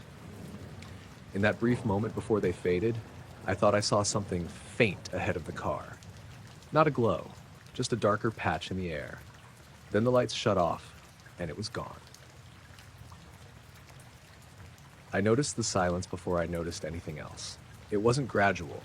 That's what stuck with me. 1 second there were sounds. Crickets, leaves shifting, something moving far off in the trees, and the next second it was all gone. Just gone. I was camping alone in a stretch of forest about an hour outside of Bend. Not a campground, just a spot I'd used a few times before. Small clearing, fire pit, enough space to park my car and set up a tent. My name's Evan. It was late, probably close to 1 a.m. I'd let the fire burn down to embers and was sitting in a folding chair, just staring into it. The night had been normal up until then. Cool air, light breeze, the usual constant noise of the woods. Then everything cut out. At first, I didn't even register it as something strange. But after a second, it hit me. There was no sound at all, no insects, no wind, nothing moving. Even the fire sounded quieter. I sat there, not moving, listening. The silence felt heavy, like it was pressing in from all sides. I looked around the clearing. The trees stood still, dark shapes against a darker sky. No movement, no indication of anything unusual. But the absence of sound was wrong. It wasn't natural. Even in the quietest places, there's always something. A distant rustle, a faint hum, something. This was nothing. I stood up slowly, the legs of the chair scraping softly against the ground. The sound felt too loud, out of place. I turned in a slow circle, scanning the tree line. Nothing, just stillness. I took a step toward the edge of the clearing. The ground crunched lightly under my boot. Still no other sound, no response from the forest. That's when I noticed the air felt different. Not colder, not warmer, just off. Like the pressure had shifted slightly, I swallowed, trying to clear my ears. They didn't pop, but something felt wrong about the space around me. I took another step, then stopped. Something moved, not in a way I could track, just a shift between the trees. A faint shimmer. That's the only way I can describe it, like heat distortion, but softer, and out of place in the cool night air. It passed between two trees about 20 feet away, low to the ground. Moving smoothly, I froze. My breath caught without me meaning it to. The shimmer didn't make a sound, didn't disturb anything. It just moved, a subtle distortion against the darkness. I tried to focus on it, that the moment I did, it became harder to see, like it didn't want to be looked at directly. I shifted my gaze slightly, watching it from the edge of my vision. That made it clearer. It continued moving, gliding between the trees. No change in speed, no hesitation, just a steady, controlled motion. I felt that tightness in my chest again. The same instinctive reaction to something not making sense. I didn't move, didn't speak, just watched. The shimmer reached the edge of the clearing. Paused, just for a second. Then it faded, not disappearing instantly, just thinning out, losing definition, until there was nothing left. The space between the trees looked normal again. Dark. Still. I stood there, waiting. The silence held for another few seconds. Then, all at once, the sounds came back. Crickets, leaves shifting, a distant branch snapping somewhere far off. The normal noise of the forest, like someone had flipped a switch. I let out a breath slowly. I hadn't realized I'd been holding it. I looked around again. Everything seemed normal. The trees, the clearing, the fire, now just glowing coals. I walked back to the chair and sat down. The fabric creaked under me. That sound felt normal again, grounded. I stared into the fire, trying to process what I'd just seen, or thought I'd seen. I told myself it could have been my eyes adjusting, or something with the light, but that didn't explain the silence. I checked my phone, 1:07 a.m. That seemed off. I could have sworn it had been closer to 12:50 before everything went quiet. It hadn't felt like nearly 20 minutes, more like 5. I sat there for a while longer. The forest stayed normal. No more silence. No more movement. Eventually, I decided to turn in. I put out the fire completely and zipped myself into the tent. The fabric rustled as I moved. The sound felt reassuring. I lay on my back, staring up at the faint outline of the tent ceiling, listening. Everything sounded normal outside. Insects, wind, distant movement. I closed my eyes. At some point I must have fallen asleep because when I opened them again it was still dark and quiet. Not completely silent, but quieter than before. I lay there not moving, listening. Then I saw it again through the thin fabric of the tent, a faint distortion, sliding across the outside surface, slow, smooth, like something passing just inches away. I held my breath. The shape moved from one side of the tent to the other, not casting a shadow, not reflecting light, just altering the way the darkness looked. I didn't move, didn't make a sound. The shimmer paused near the front of the tent, right where the zipper was. Then it faded again, leaving the fabric still, normal. I stayed there for a long time, listening. Nothing else happened. Eventually, the normal sounds of the forest filled back in, and I lay there, eyes open, until the first hint of morning light started to show through the trees. When I finally got up and stepped outside, everything looked the same as it always did. But just beyond the edge of the clearing, between two trees, there was a narrow patch of ground where the leaves looked slightly disturbed. Not crushed, not broken, just shifted in a straight line. I noticed the recording before I even realized I'd been asleep. My phone was warm in my hand like I'd been holding it for a while. The screen was still on, showing the voice memo app with a timer that had stopped at 2:48. I didn't remember opening it. I sat there for a second, still half out of it, trying to piece together what I'd been doing. The room was dim. Early morning light coming through the blinds, just enough to see shapes. My alarm hadn't gone off yet. I checked the time. 6:12 a.m. I stared at the recording on the screen. 2 minutes, 48 seconds. No title, just the default timestamp from when it started. I tried to remember if I'd woken up in the night for some reason. Maybe I'd heard something and started recording it without fully waking up. But nothing came back. No memory of it. I tapped play. At first there was nothing. Just a faint hiss like background noise. Then the tone started. Low, steady. Not loud, but clear enough that it cut through the silence. It wasn't a single note, more like a pulse. A soft, repeating thrum. Not mechanical exactly, not musical either. Just a consistent, rhythmic sound. I held the phone closer to my ear. The tone repeated every couple seconds. Same length, same spacing. No variation. I sat there, listening to the whole thing. Nothing else in the recording, no movement, no voices, just that sound. When it ended, the silence felt heavier than before. I replayed it. Same thing, that same low, pulsing tone. I glanced around the room. Everything looked normal. My bedroom door was closed. The window was shut, nothing out of place. I got out of bed and checked the rest of the apartment. Kitchen, living room, bathroom, nothing. No source for the sound. I went back to the bedroom and sat on the edge of the bed, listening to the recording again. This time, I noticed something else. There was a slight distortion at the edges of each pulse, like the sound was too low for the phone to capture cleanly, or like it wasn't entirely within the range it was supposed to pick up. I frowned and scrubbed through the recording. Near the middle, the tone seemed to dip for a moment, not in volume, in presence, like it had moved slightly farther away. Then it returned to normal. I checked the timestamp, 2:13 a.m. That didn't help. I tried to remember what I'd been doing before bed. Nothing unusual. Watched a show, brushed my teeth, set my alarm, put the phone on the nightstand. That was it. I didn't have any reason to record anything. I looked at the phone again. The battery was lower than it should have been. Not drastically, but enough that it stood out. I checked the usage. The voice memo app had been active during the time the recording was made. Nothing else. I stood up and walked over to the window, pulled the blinds up slightly. Morning light spilled in. The street outside looked normal. A car passed by, a couple people walking their dog.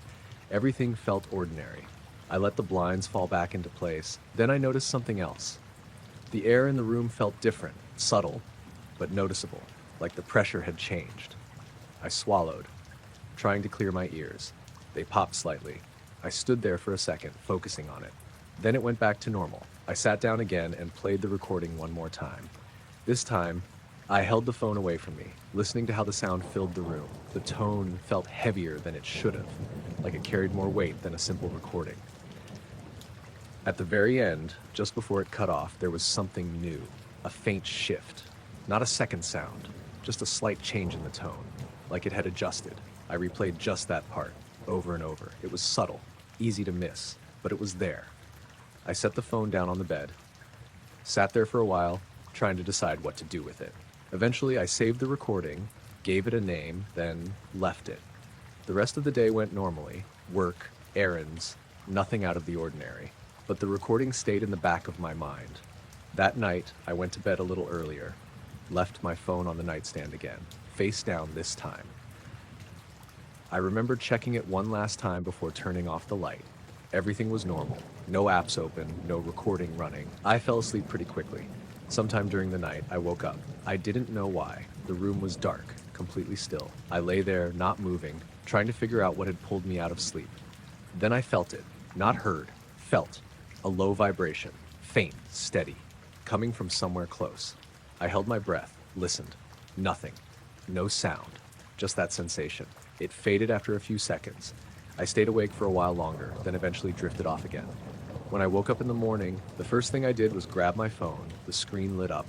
The voice memo app was open again. Another recording. This one was longer. 5 minutes. 2 seconds. I didn't press play right away. I just sat there holding the phone, staring at it. Then I looked at the timestamp, 2:48 a.m., the exact time the first recording had ended. I saw the light before I realized how wrong it looked. I was driving home from my sister's place, out past the edge of town where the road cuts between open farmland for miles. It was late, close to 11, and completely dark, except for my headlights and the occasional distant farmhouse light way off in the distance. My name's Aaron. I'd taken that road plenty of times. That night was clear, no clouds, just a flat black sky and rows of crops on both sides. Corn mostly, tall enough that you couldn't see far into the fields. I was maybe 10 minutes from home when I noticed something off to my right. At first I thought it was a porch light from a house set back in the field, but it wasn't in the right place. It was too low and too far from any structure. It hovered just above the tops of the crops. A soft white glow, not bright, more like a dull, steady light. I slowed down a little, trying to get a better look. The glow didn't move. It just stayed there, hanging over the field.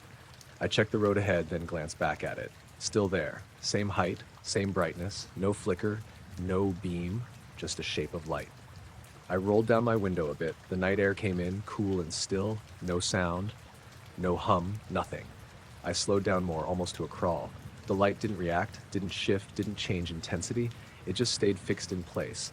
I tried to make sense of it, maybe a piece of equipment in the field, some kind of marker light, but it didn't illuminate anything around it. The crops directly beneath it were still dark. That's what made me notice something was off. If it was a normal light, it should have cast something. A glow, a shadow, anything. But the field looked exactly the same under it. I pulled the car onto the shoulder. Gravel crunched under the tires. I left the engine running. The headlights pointed down the road, leaving the field mostly in darkness except for that one spot.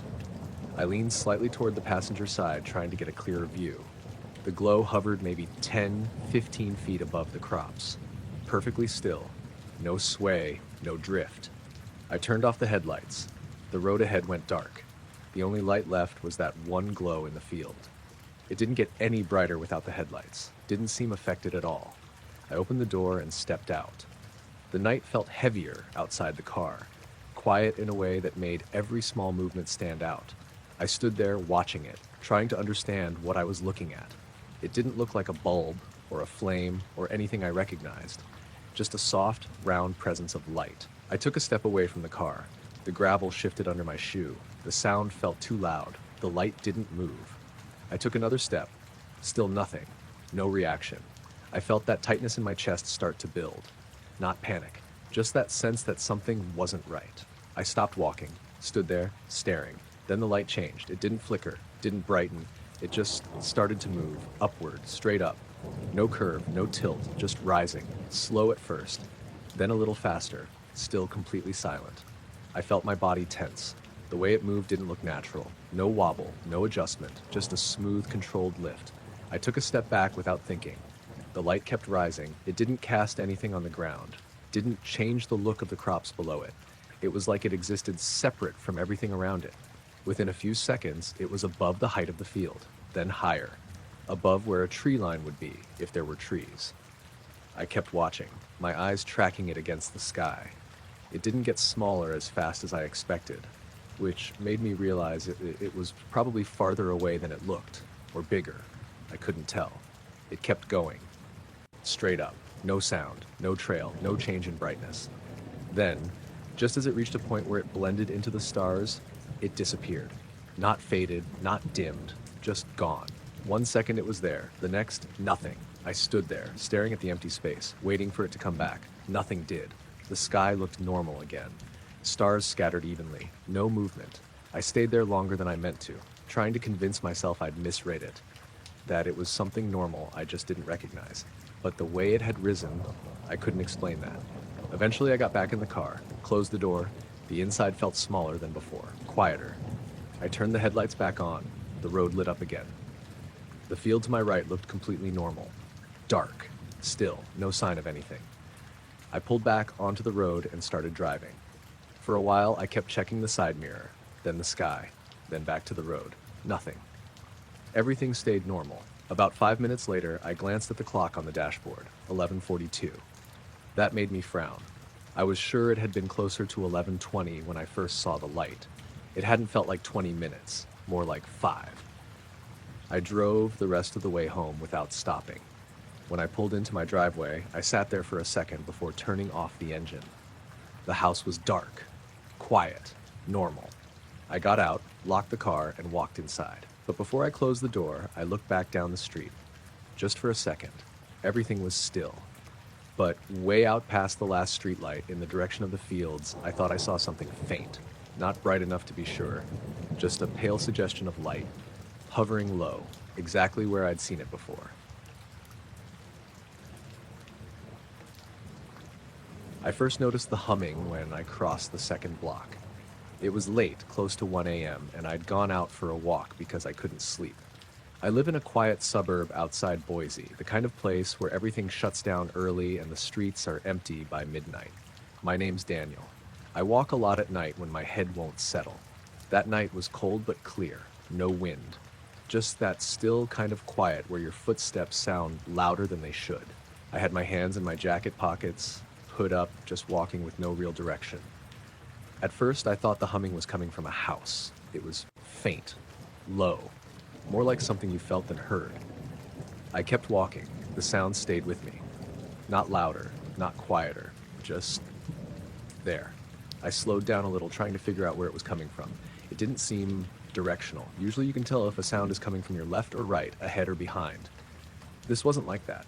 It felt centered, like it was around me instead of somewhere else. I stopped walking. The humming stopped immediately. I stood still for a second, listening. Nothing. Just the normal silence of the street. I took a step forward. The humming came back. Same volume, same tone.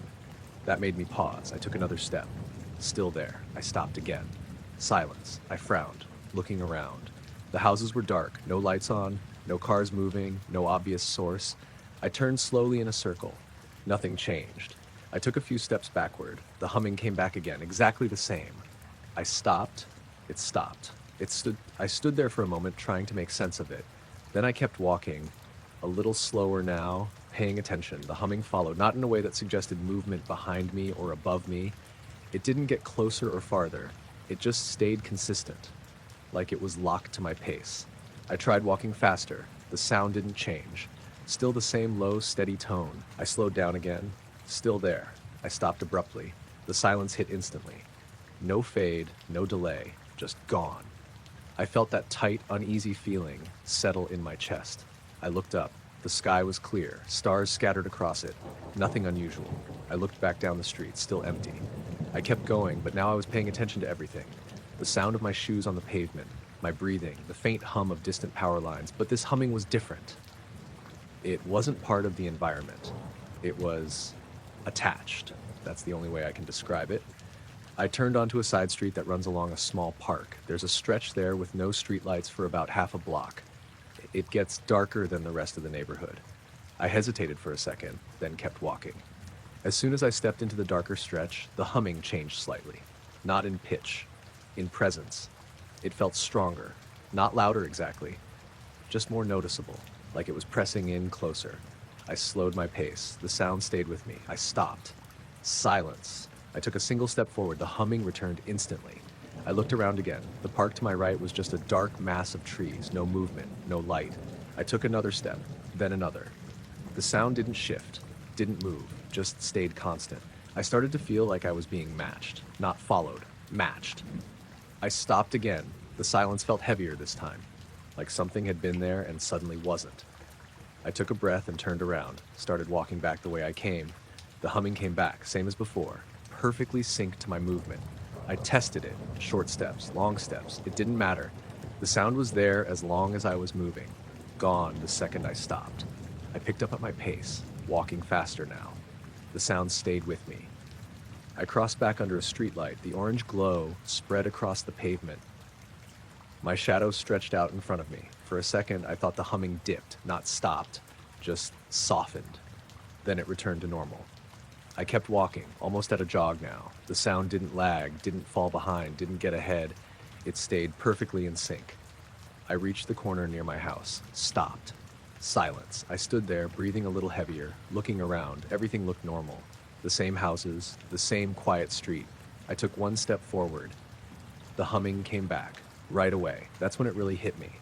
It wasn't following me. It wasn't coming from somewhere else. It was reacting to me.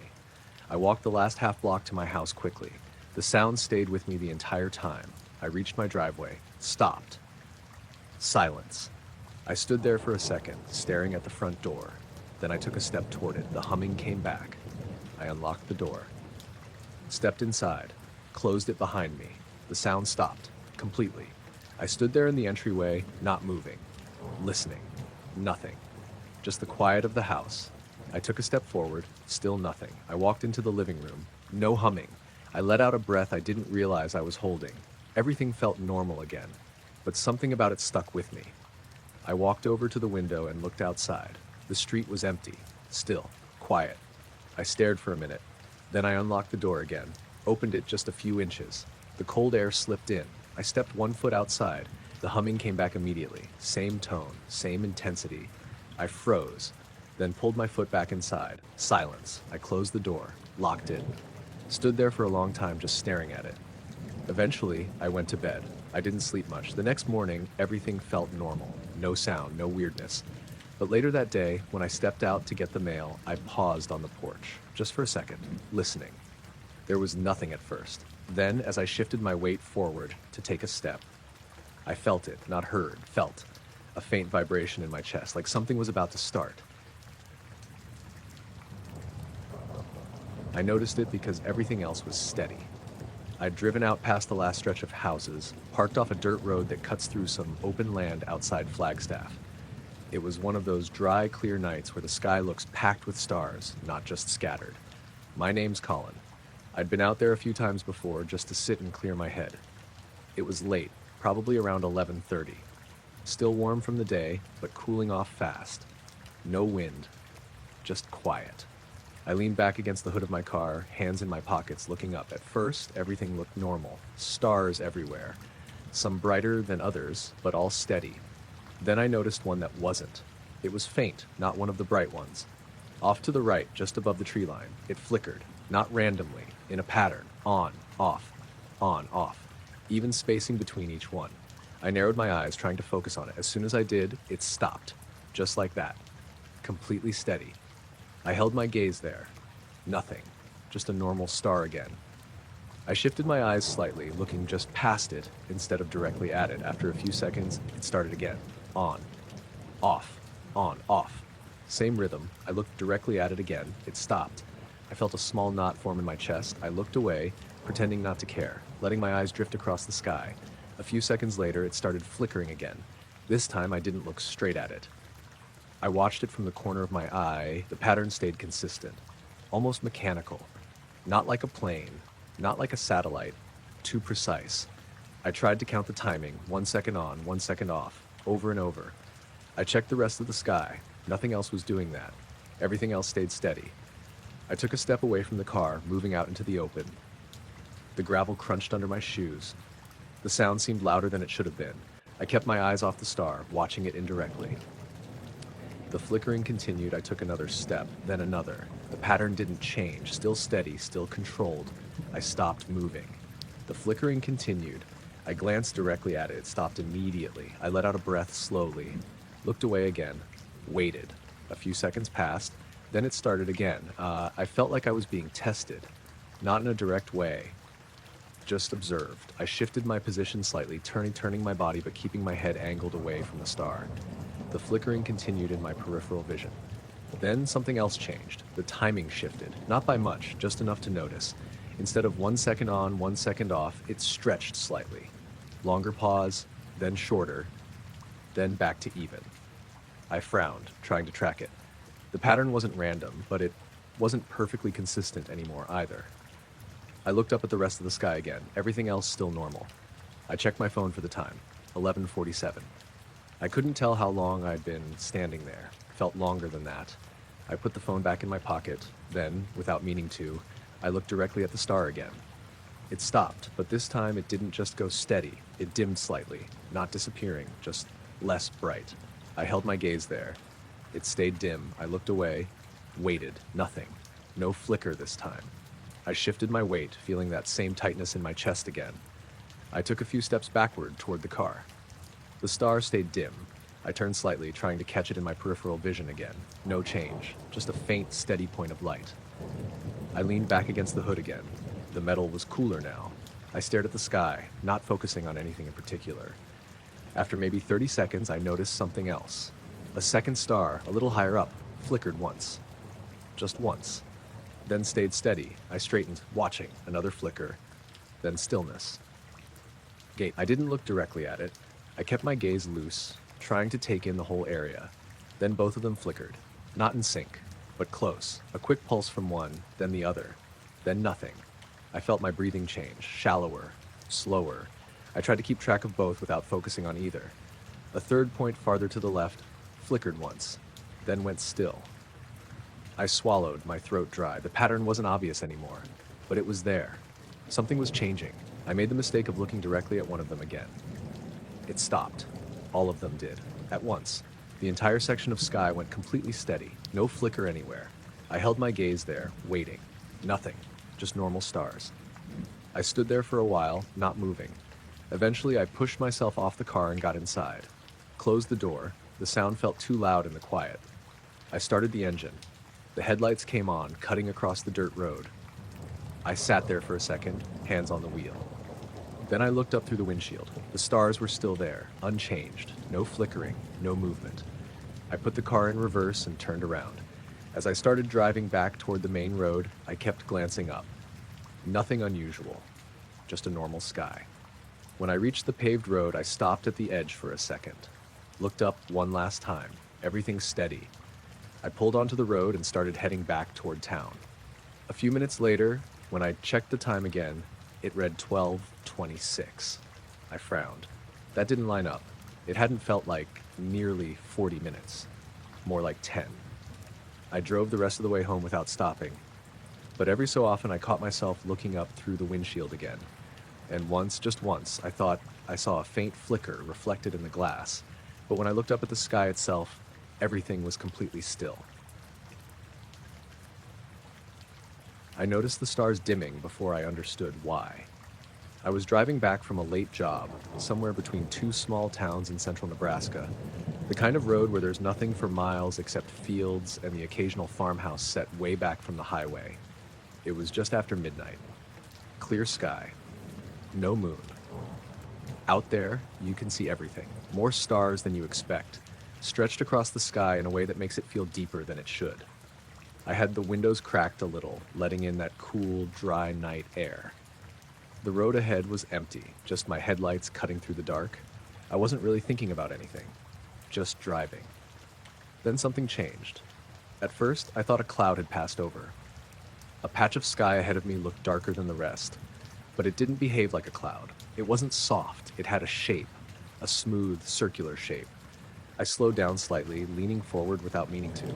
The stars in that section weren't gone. They were dimmed, like something was between me and them. Something that wasn't reflecting light, just blocking it. The circle moved, slowly, across the sky. Not fast like a plane, not drifting like a cloud, just a steady glide. I took my foot off the gas. The car slowed, the engine hummed quietly, the shape continued moving. Silent, smooth, the edges were clean. Not perfectly sharp, but defined enough that I could track it easily against the stars. I rolled down the window a little more. Listened. Nothing. No engine noise, no wind, no sound at all. The usual background noise of the countryside felt muted. Even the faint hum of insects seemed quieter. I kept my eyes on it. The circle moved from left to right across the sky. As it passed, the stars behind it faded, not completely black, just dim, like they were being seen through something. I tried to judge its size. It was hard, but it covered a large portion of the sky, bigger than any aircraft I'd ever seen, and too high. Way too high. I checked the road quickly, making sure I was still centered, then looked back up. Still there. Still moving. The motion didn't change. No acceleration, no shift, just a constant, controlled glide. I felt that tightness in my chest again, not panic. More like my body reacting before my brain could catch up. I slowed down even more, almost to a crawl. The road stretched out ahead, empty. The fields on either side were dark and still. The shape passed directly overhead. For a moment, it blocked a cluster of brighter stars. I could see the outline more clearly then. A perfect circle. Or close enough to it. No lights, no detail, just absence. Then it kept moving, toward the right side of the sky. I turned my head slightly to follow it through the windshield. It didn't change altitude, didn't tilt, didn't do anything except move. Then it reached the edge of my view, and it was gone. Not fading, not disappearing gradually, just not there anymore. The stars returned to normal. Full brightness, like nothing had passed in front of them. I sat there for a second, the car barely moving. My hands were still on the wheel, but I wasn't really driving. I looked around the sky, scanning for it. Nothing. Just stars, exactly as they had been before. I checked my mirrors. Nothing behind me. The road was still empty. I pulled the car to a stop on the shoulder. The gravel crunched under the tires. I turned off the engine. The silence settled in immediately. I stepped out of the car. The air felt cooler now. Still. Quiet. I looked up again. The sky stretched out above me, unchanged. I stood there for a minute, turning slowly, trying to find any sign of it. Nothing. No movement. No dimming. Just stars. I checked my phone. 12:28 a.m. That made me pause. I was sure it had been closer to 12:10 when I first noticed the sky change. It didn't feel like nearly 20 minutes had passed. More like a few minutes. I stood there for another minute, listening. The night sounds started to come back gradually. Insects. A distant truck somewhere far off. Everything felt normal again. I got back in the car and started the engine. The headlights came back on, illuminating the road ahead. I drove the rest of the way home without stopping again. But every so often, I found myself glancing up at the sky through the windshield, watching the stars, making sure they stayed where they were. When I finally pulled into my driveway and shut off the car, I sat there for a second. The engine ticked as it cooled. The night felt quiet again. I looked up one last time. The sky was clear, unchanged. But for a moment, just a second, I thought I saw a faint darkening in the corner of my vision. A smooth curve against the stars. Gone before I could turn my head to look directly at it.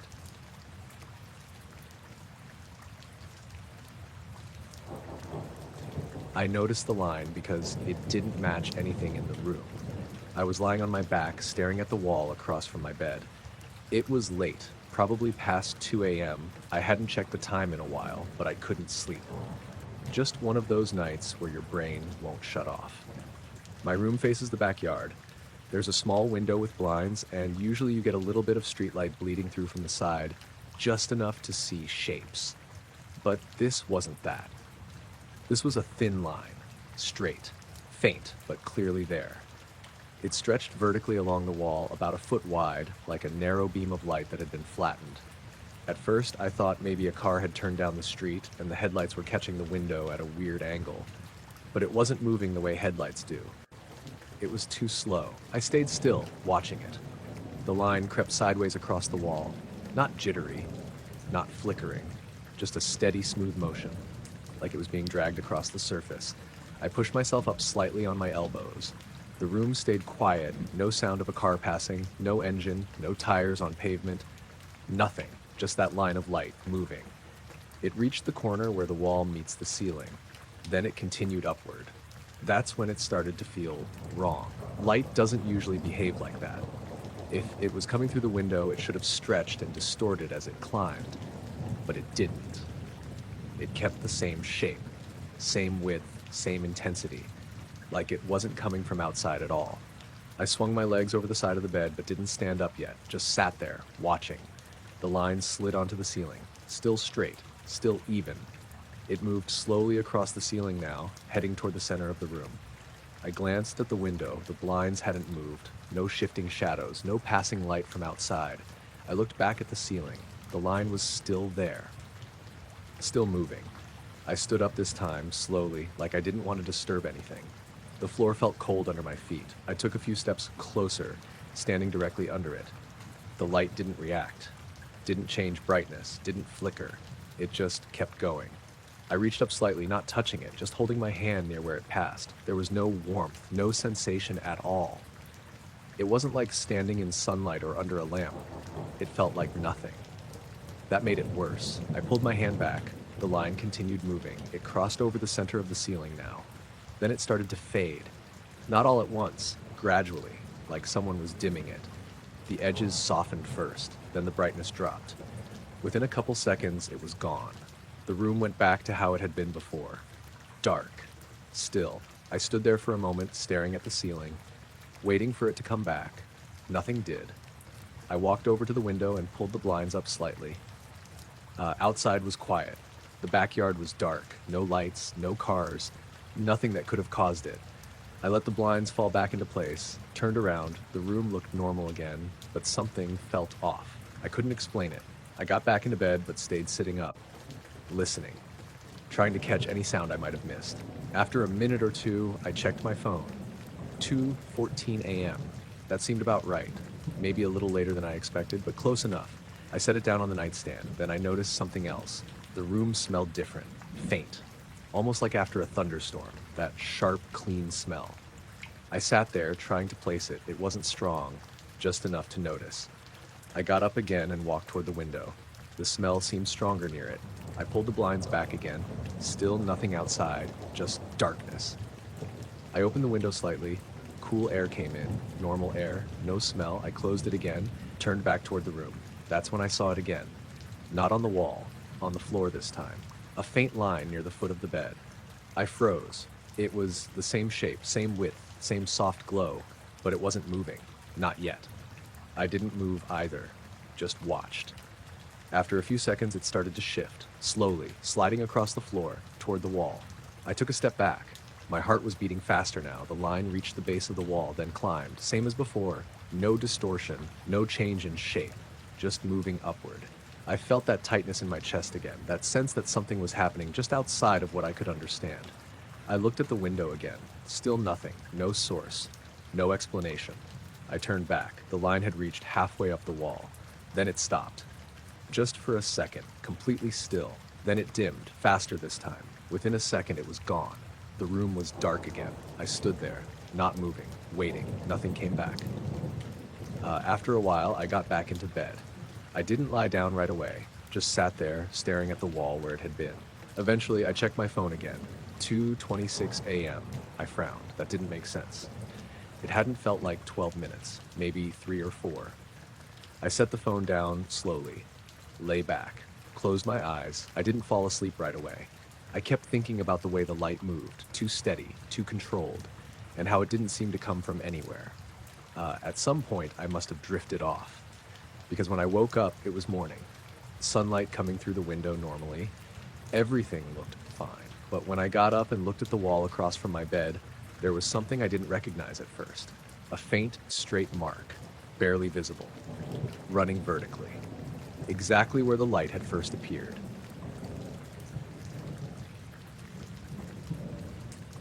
I noticed the light through my eyelids before I woke up all the way. It felt like someone had turned on a lamp in the room, not bright enough to hurt, just enough to shift the darkness behind my eyes. That kind of soft glow you get when morning starts creeping in through the blinds. I didn't open my eyes right away. I just lay there, half awake, thinking maybe I'd slept later than I meant to. Then something felt off. The air in the room was still, too still. Usually in the morning I can hear things. Cars passing, someone's door closing down the hall, pipes in the building. But there was nothing. Just quiet. I opened my eyes. The room was completely dark. The only light came from the faint red digits of the clock on my nightstand. 2:19 a.m. I frowned and blinked a few times. The glow I'd seen through my eyelids was gone. The ceiling above me looked the same as it always did at night. Flat, shadowed, nothing unusual. I rolled onto my side and looked toward the window. The curtains were closed and there was no light coming through them. For a second, I just lay there trying to figure out what had woken me. Then I shrugged it off. Probably a car passing by with headlights hitting the wall at the right angle. It happens sometimes, especially since my apartment sits right off a side street in a small town outside Albany. I closed my eyes again. Sleep came back quickly. The next time I woke up, the same thing was happening. Light behind my eyelids. This time I was more aware of it. The brightness felt steady, not flickering, just a soft, even glow pressing through the darkness. I kept my eyes closed for a few seconds, listening. Nothing. No traffic. No voices. Not even the usual hum from the fridge in the kitchen. The quiet felt heavier than before. I opened my eyes again. Dark. Completely dark. The glow vanished the instant my eyes opened. I pushed myself up on one elbow and checked the clock. 2:27 a.m. I stared at the numbers for a moment. I was sure it hadn't been that long since the last time I checked. It felt like maybe a minute or two, not 8. I sat up fully in bed. The sheets rustled quietly as I moved. The room stayed dark. I swung my legs over the side and stood up. The floor was cold. I walked to the window and pulled the curtain aside slightly. Outside, the street was empty. The nearest streetlight cast a dull orange glow on the pavement, but it didn't reach my window directly. No cars, no movement. I let the curtain fall back into place. The apartment felt normal again, just quiet. I went to the kitchen and grabbed a glass of water. The digital clock on the stove read 2:28, same as the one in my bedroom. No power outage or reset. I stood there for a minute, trying to shake off the feeling that something wasn't lining up. Eventually, I went back to bed. This time, I lay on my back, staring at the ceiling, waiting. I didn't have to wait long. The light came again, slowly, not like someone flipping a switch. More like the room itself was filling with brightness. Even with my eyes open, I could feel it before I saw anything. Then, just for a second, I thought I actually saw it. The ceiling looked slightly lighter, not bright, just lifted out of the darkness. I blinked, and it was gone. The room snapped back to normal. I grabbed the clock and pulled it closer to my face. 2:36 a.m. I stared at the numbers. That didn't make sense. It felt like seconds had passed, not 9 minutes. I sat there holding the clock, my mind trying to catch up. I couldn't remember what had happened in between, just the light. The same soft glow, then darkness again. I set the clock back down slowly. My chest felt tight, though I wasn't sure why. There were explanations, I told myself. Maybe I dozed off without realizing it. Maybe the time just felt shorter because I was half asleep. But it didn't feel like that. It felt like I'd been awake the whole time. I lay back down again, but I didn't close my eyes. I kept staring at the ceiling, waiting. Minutes passed. Nothing happened. The room stayed dark. The quiet stayed normal. Eventually, my eyes grew heavy. I must have drifted off again. When I woke up next, it was morning. Sunlight pushed through the curtains, lighting up the room the way it always does. For a moment, I just lay there, letting everything settle. Then I reached for the clock. 7:42 a.m. Normal. Everything felt normal again. I got up, made coffee, went through the usual routine. But something stayed in the back of my mind. So before leaving for work, I checked something. I opened the settings on my phone and looked at the screen time log.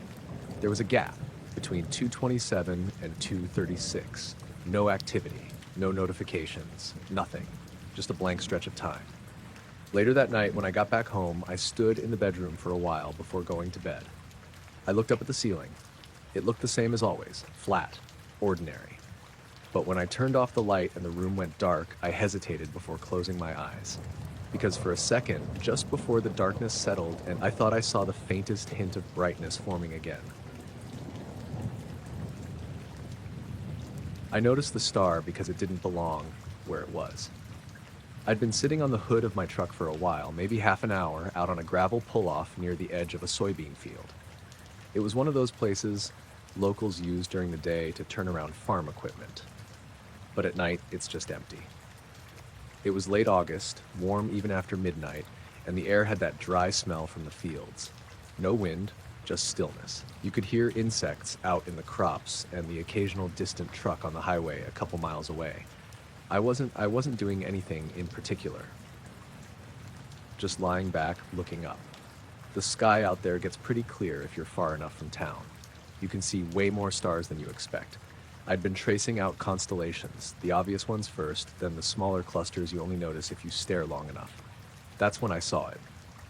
A star that wasn't in the right place.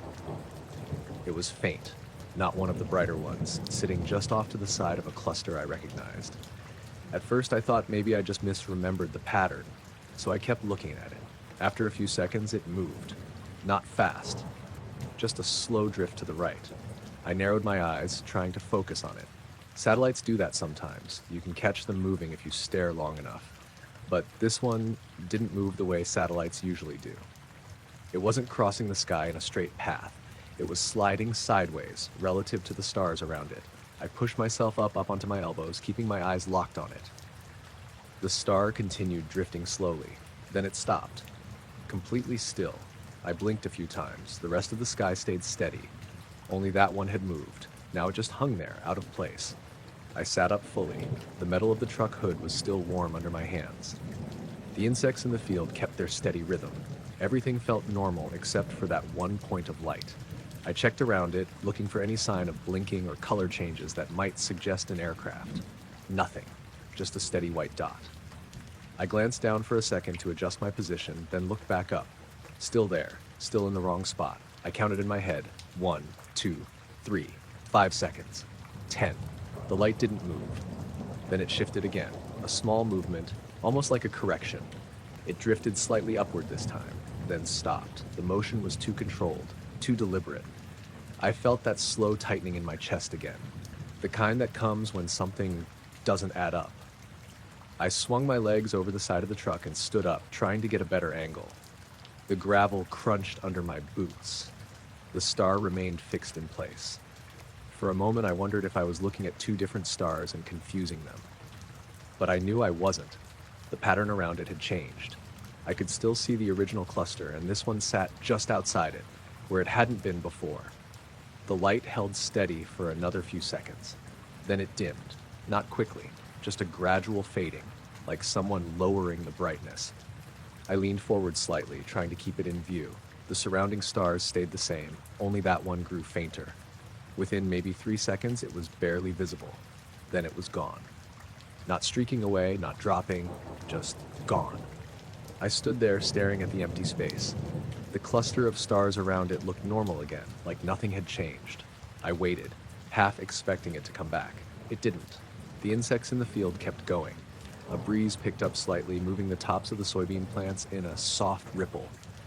I looked around the sky, scanning for any other movement. Nothing unusual, just the steady, distant points of light. I climbed back onto the hood of the truck and lay down again. But I couldn't relax the way I had before. Every few seconds I checked that same spot in the sky. Still nothing. After a while I started watching other stars, just to see if any of them would move the same way. A couple satellites passed by, crossing the sky in smooth lines. They looked completely different. Predictable. Consistent. That one hadn't been. I checked my phone for the time. 12:47 a.m. I frowned. That didn't seem right. I was pretty sure it had been closer to 12:30 when I first lay down. I tried to remember how long I'd been watching that star. It didn't feel like more than a minute or two, but the time didn't match that. I sat up again, suddenly aware of how quiet everything felt. The highway noise had faded. The insects seemed quieter too, though they were still there. I slid off the truck and walked around to the driver's side. The interior light came on when I opened the door. For a second, the brightness made me squint. I started the engine. The radio came on mid-song, like normal. Everything felt grounded again, normal. I took one last look at the sky before pulling out. The stars looked exactly the same as they had when I arrived. No missing points. No movement. But as I drove away down the gravel road, I caught myself checking the rearview mirror more than once. Not for cars, for that spot in the sky, just in case it came back. I noticed the camera first. When I woke up, my phone was in my hand, screen glowing faintly in the dark. That alone was strange, because I always left it on the nightstand when I went to bed. I don't fall asleep scrolling or anything like that. The camera app was open, front-facing camera, pointed straight up at the ceiling. For a few seconds I just lay there, still half asleep, trying to piece together what I was looking at. My thumb was resting near the shutter button, like I'd been about to take a picture. I blinked and checked the time. 3:18 a.m. The room was dark except for the phone screen. My ceiling looked normal, plain white, a little uneven in spots from old paint. The ceiling fan above me was off. I lowered the phone and sat up. My head felt a little heavy, like I'd woken up too quickly. I didn't remember picking up the phone. I didn't remember waking up at all before that moment. I glanced at the nightstand. The charging cable was still plugged in, but the phone wasn't connected to it anymore. I reached over and picked up the cable. It hadn't been yanked or pulled out, just unplugged cleanly. I looked back at the phone. The camera app was still open. The preview showed the ceiling, but slightly off-center, like the phone had been angled from where I was lying. I tapped the gallery icon. There was a photo. Timestamp 3:17 a.m., taken 1 minute before I woke up. I opened it. At first, it just looked like a dark picture of the ceiling. Then I noticed the blur. Near the top of the frame, slightly to the left, there was a faint shape, not sharp enough to make out clearly, just a smudge of gray against the darker background. It didn't match anything in the room. I zoomed in. The blur wasn't round or straight-edged. It had an uneven outline, like something partially out of focus and moving at the same time. I lowered the phone and looked up at the ceiling again. Nothing there. Just the fan and the light fixture. I stood up slowly. The floor was cold under my feet. I walked to the wall switch and turned on the overhead light. The room filled with soft yellow light. I looked at the ceiling again. Still nothing unusual. No marks, no shadows that matched the shape in the photo. I turned the light off and looked again. The ceiling returned to darkness. I checked the photo once more. The blur was definitely there. Not something from the room, not a shadow cast by anything I recognized. I scrolled through the rest of the camera roll. No other pictures from the night, just that one. I checked the video folder too, just in case. Nothing. I sat back down on the bed, holding the phone in both hands. My mind kept trying to fill in the gap between going to sleep and waking up. I couldn't remember anything. No dreams, no noise. Nothing that would have made me pick up the phone. I glanced at the window. The curtains were drawn, but I could see a faint outline of the streetlight outside bleeding through the fabric. Everything looked normal. I stood up and walked over to the window, pulled the curtain aside. The street outside was empty. A few parked cars, no movement. I closed the curtain again and turned back toward the bed. The phone screen dimmed slightly in my hand. I tapped it to keep it awake. The camera app was still open, still aimed at the ceiling. I raised it slowly and pointed it up again, trying to match the angle from the photo. The preview showed nothing but darkness and the faint outline of the fan. I took another picture, checked it, completely normal. No blur, no shape. I took a few more from different angles. All the same, just the ceiling.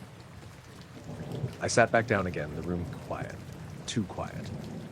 I realized I couldn't hear the usual background noise from the building. No distant footsteps, no pipes, no hum from the hallway lights, just silence. I looked at the phone again. The battery was lower than it should have been, around 42%. I was sure it had been closer to full when I went to bed. I set the phone down on the nightstand and lay back down.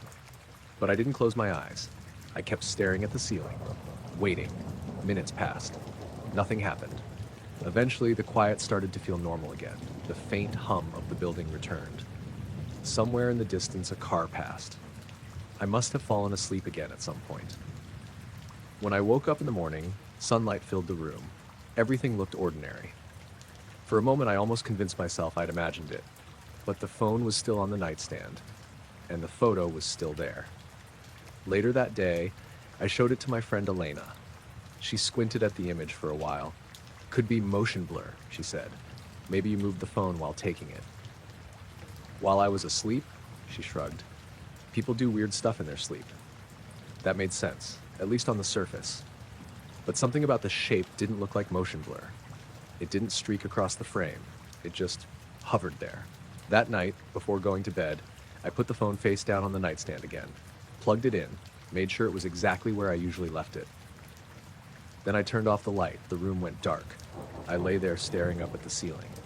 After a few minutes, I felt that same strange awareness again, like something above me, not moving, just there. I didn't reach for the phone this time. I just kept my eyes open, waiting. Nothing happened. Eventually, I closed my eyes. Sometime later, I woke up again. The phone was in my hand. The camera app was open, and the screen was already showing the ceiling. I saw the light before I heard anything unusual. I was about halfway down Oak Ridge Lane, walking home from a late shift at the grocery store. It was just after 11 p.m., and the neighborhood was quiet. In that way it gets when everyone's already inside and the TVs are on low behind closed windows. The streetlights along that road aren't very bright. They leave long patches of shadow between them, especially near the older houses where the trees hang low over the sidewalks. I'd walked that route 100 times. That's why it stood out immediately. There was a pale light sitting low between two houses about 30 yards ahead. At first, I thought it was someone's porch light bleeding through a gap in the fence, but it wasn't attached to anything. It just hung there, about 5 feet off the ground. Soft white, not harsh or yellow like a normal bulb. More like a dull glow, almost like fog lit from within. I slowed down a little. The houses on either side of it were dark. No lights in the windows, no movement. The light didn't flicker, didn't sway. It just stayed perfectly still in the narrow space between the two properties. I stopped walking. For a few seconds, I just stood there staring at it. The air felt cool, slightly damp, like it might rain later. There was no wind. The leaves on the trees above me were completely still. I looked around the street to see if anyone else was outside. No one. The road behind me was empty. No cars, no footsteps, nothing. When I looked back at the light, it hadn't changed at all. I took a few slow steps forward. The gravel along the edge of the sidewalk crunched under my shoes. The light stayed in place. Now I was close enough to see that it wasn't casting any real shadow on the ground. The grass beneath it looked slightly brighter, but not the way it would under a normal light source. It felt like the glow wasn't coming from a single point, more like the air itself was lit. I stopped again. Something about it made me hesitate. Not fear exactly, just a strong sense that I shouldn't get too close. I stood there for maybe 10 seconds, then I took one more step forward. The light moved. Not toward me, up. It lifted straight up from where it had been hovering. Smooth, silent, no acceleration, no jerk. Just a steady rise. I froze in place. The light climbed slowly between the two houses, passing above the roofline. For a second, it was visible against the darker sky, a small, pale sphere drifting upward. Then it kept going, higher, higher, until it passed out of view above the rooftops. I stayed there, staring up at the empty space between the houses, waiting for it to come back down. It didn't. After a few seconds, the normal sounds of the street seemed to return. A distant car somewhere far off, the faint rustle of leaves overhead. I walked slowly toward the spot where the light had been. The grass there looked normal. No scorch marks, no signs of anything having been there. I crouched down and touched the ground. Cool, slightly damp from the evening air. Nothing unusual. I stood back up and looked up again. The sky was clear, a few stars visible between the branches. No light. I stayed there for another minute, like half expecting something else to happen. Nothing did. Eventually, I continued down the sidewalk toward my house. The rest of the walk felt normal, but I kept glancing back over my shoulder, just in case. When I reached my driveway, I turned one last time to look down the street. The space between the two houses was dark now, like it had always been. I went inside, locked the door, and set my keys on the counter. For a while, I just stood there in the kitchen, listening to the quiet hum of the refrigerator. Eventually, I went to my bedroom and sat on the edge of the bed. I picked up my phone and checked the time. 11:19 p.m. That made me pause. I was sure it had been around 11:05 when I first saw the light. The walk from there to my house should have taken maybe 5 minutes. I stood up and went to the window. From there, I could see the top of the street where the houses were. Everything looked normal. No lights, no movement. But as I stood there staring into the dark, I noticed something small. A faint glow just above the rooftops, not in the same place as before. Higher, much higher. It stayed there for a second, then it dimmed and disappeared.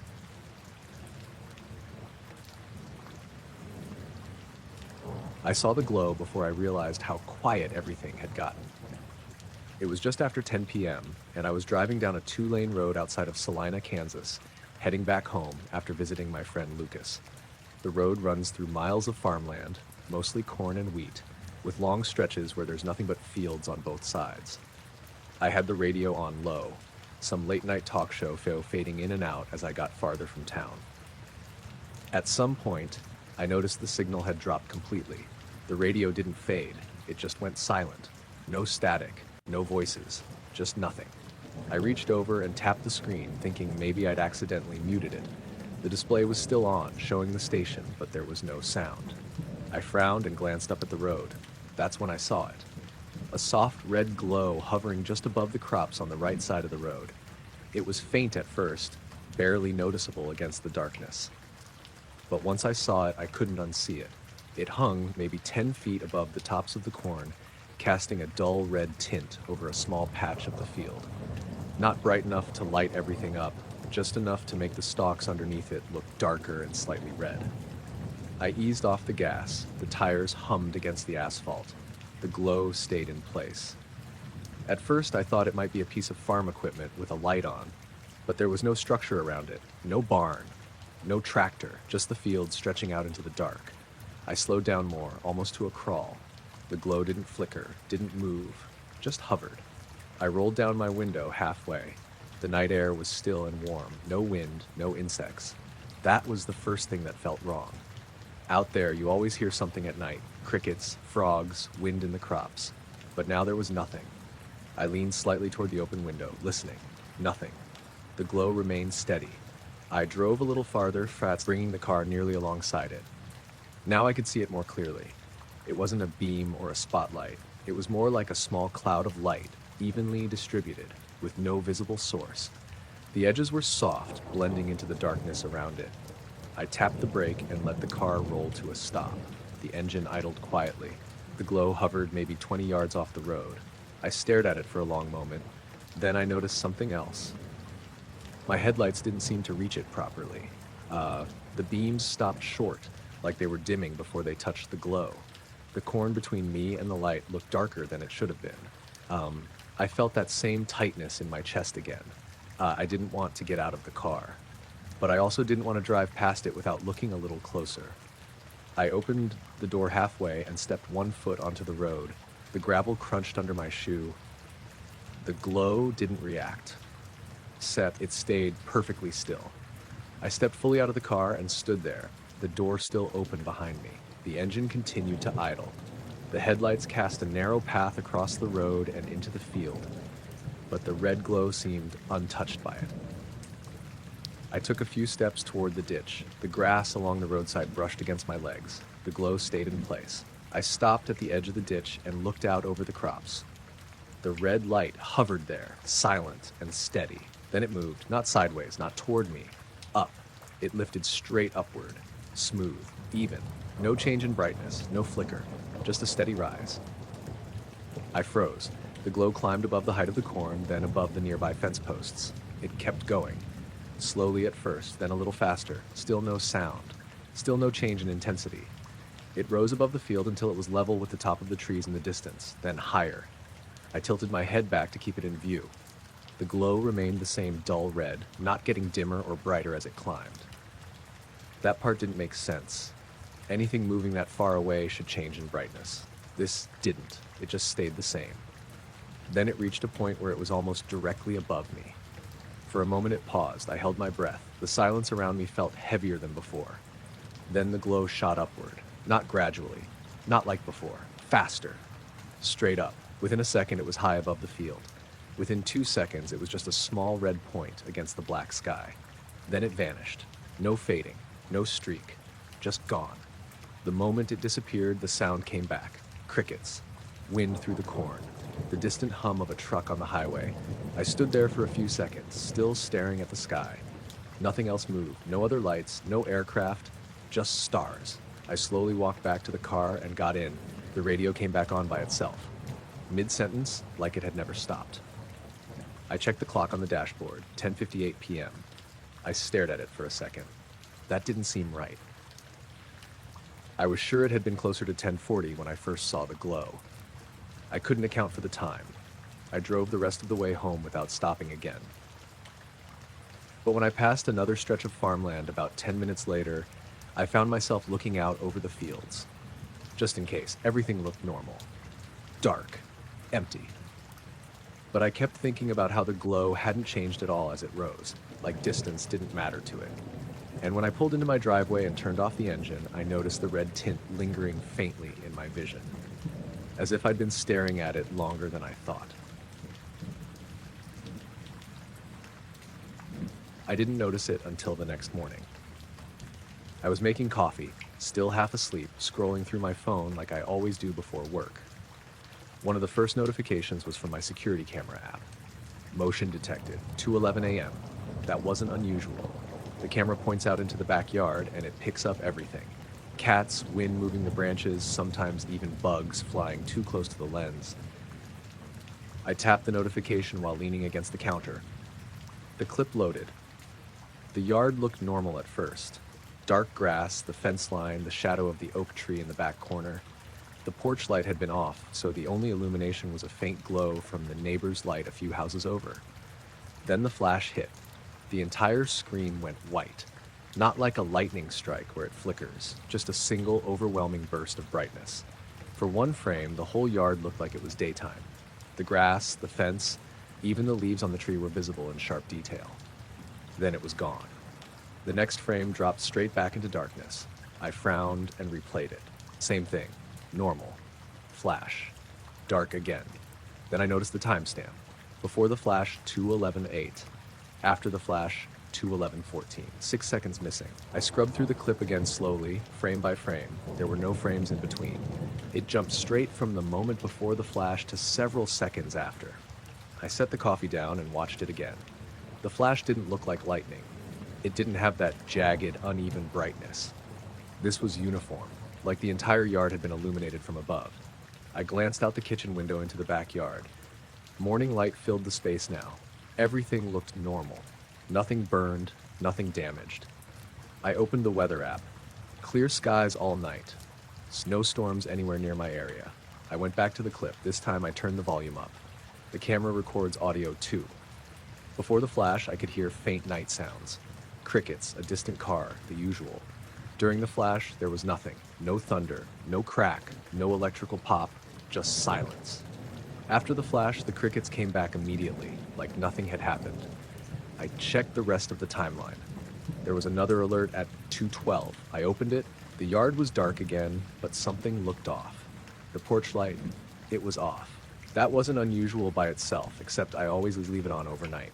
I walked over to the back door and flipped the switch. The light turned on. Normal. I checked the bulb, still working fine. I went back to the video. In the clip, the porch light was definitely off. I scrubbed through it again. The timestamp read 2:12:001. No flash this time, just the yard sitting in darkness. I went back to the first clip. Right before the flash, the porch light had been on. Right after, it was off. I hadn't touched the switch.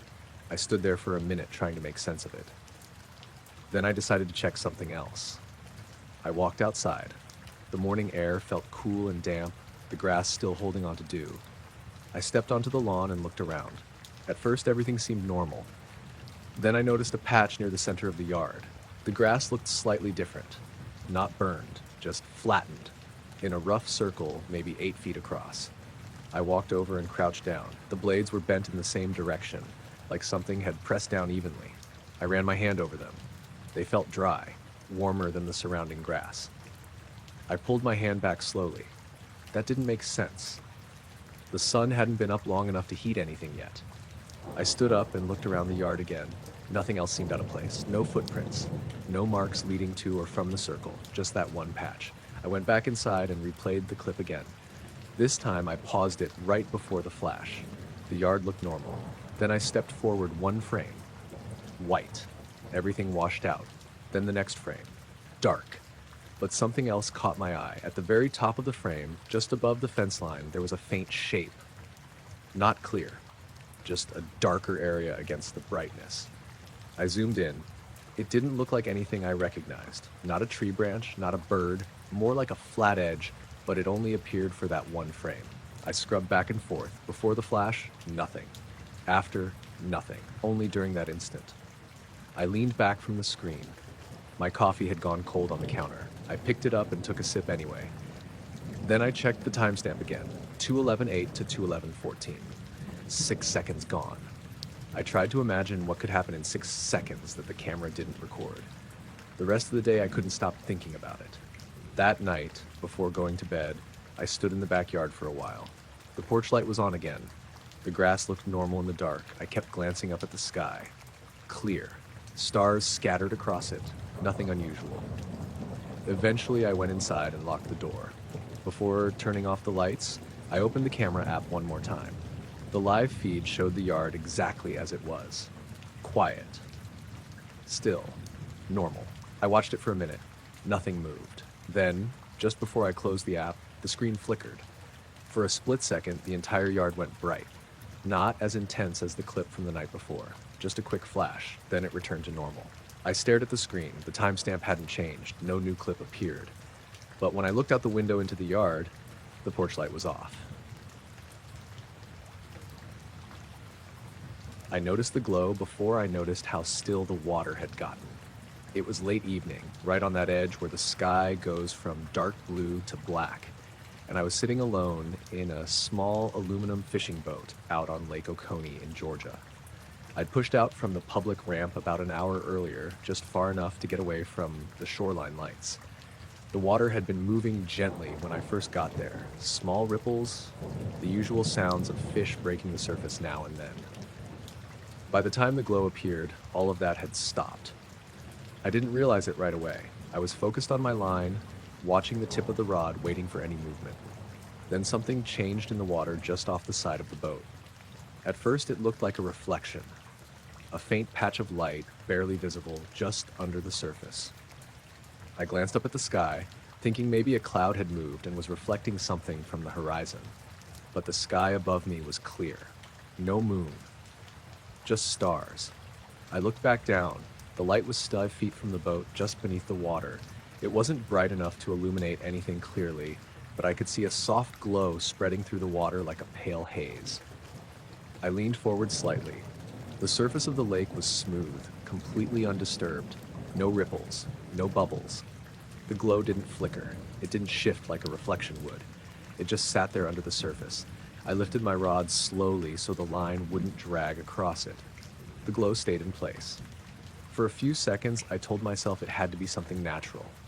Maybe algae, maybe some kind of phosphorescence. But I'd fished that lake plenty of times. I'd never seen anything like it. Then it moved.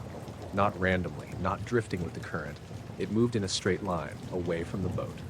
The glow slid under the water, smooth and steady, like something traveling just below the surface. But the water didn't react. No wake, no disturbance. The surface stayed flat.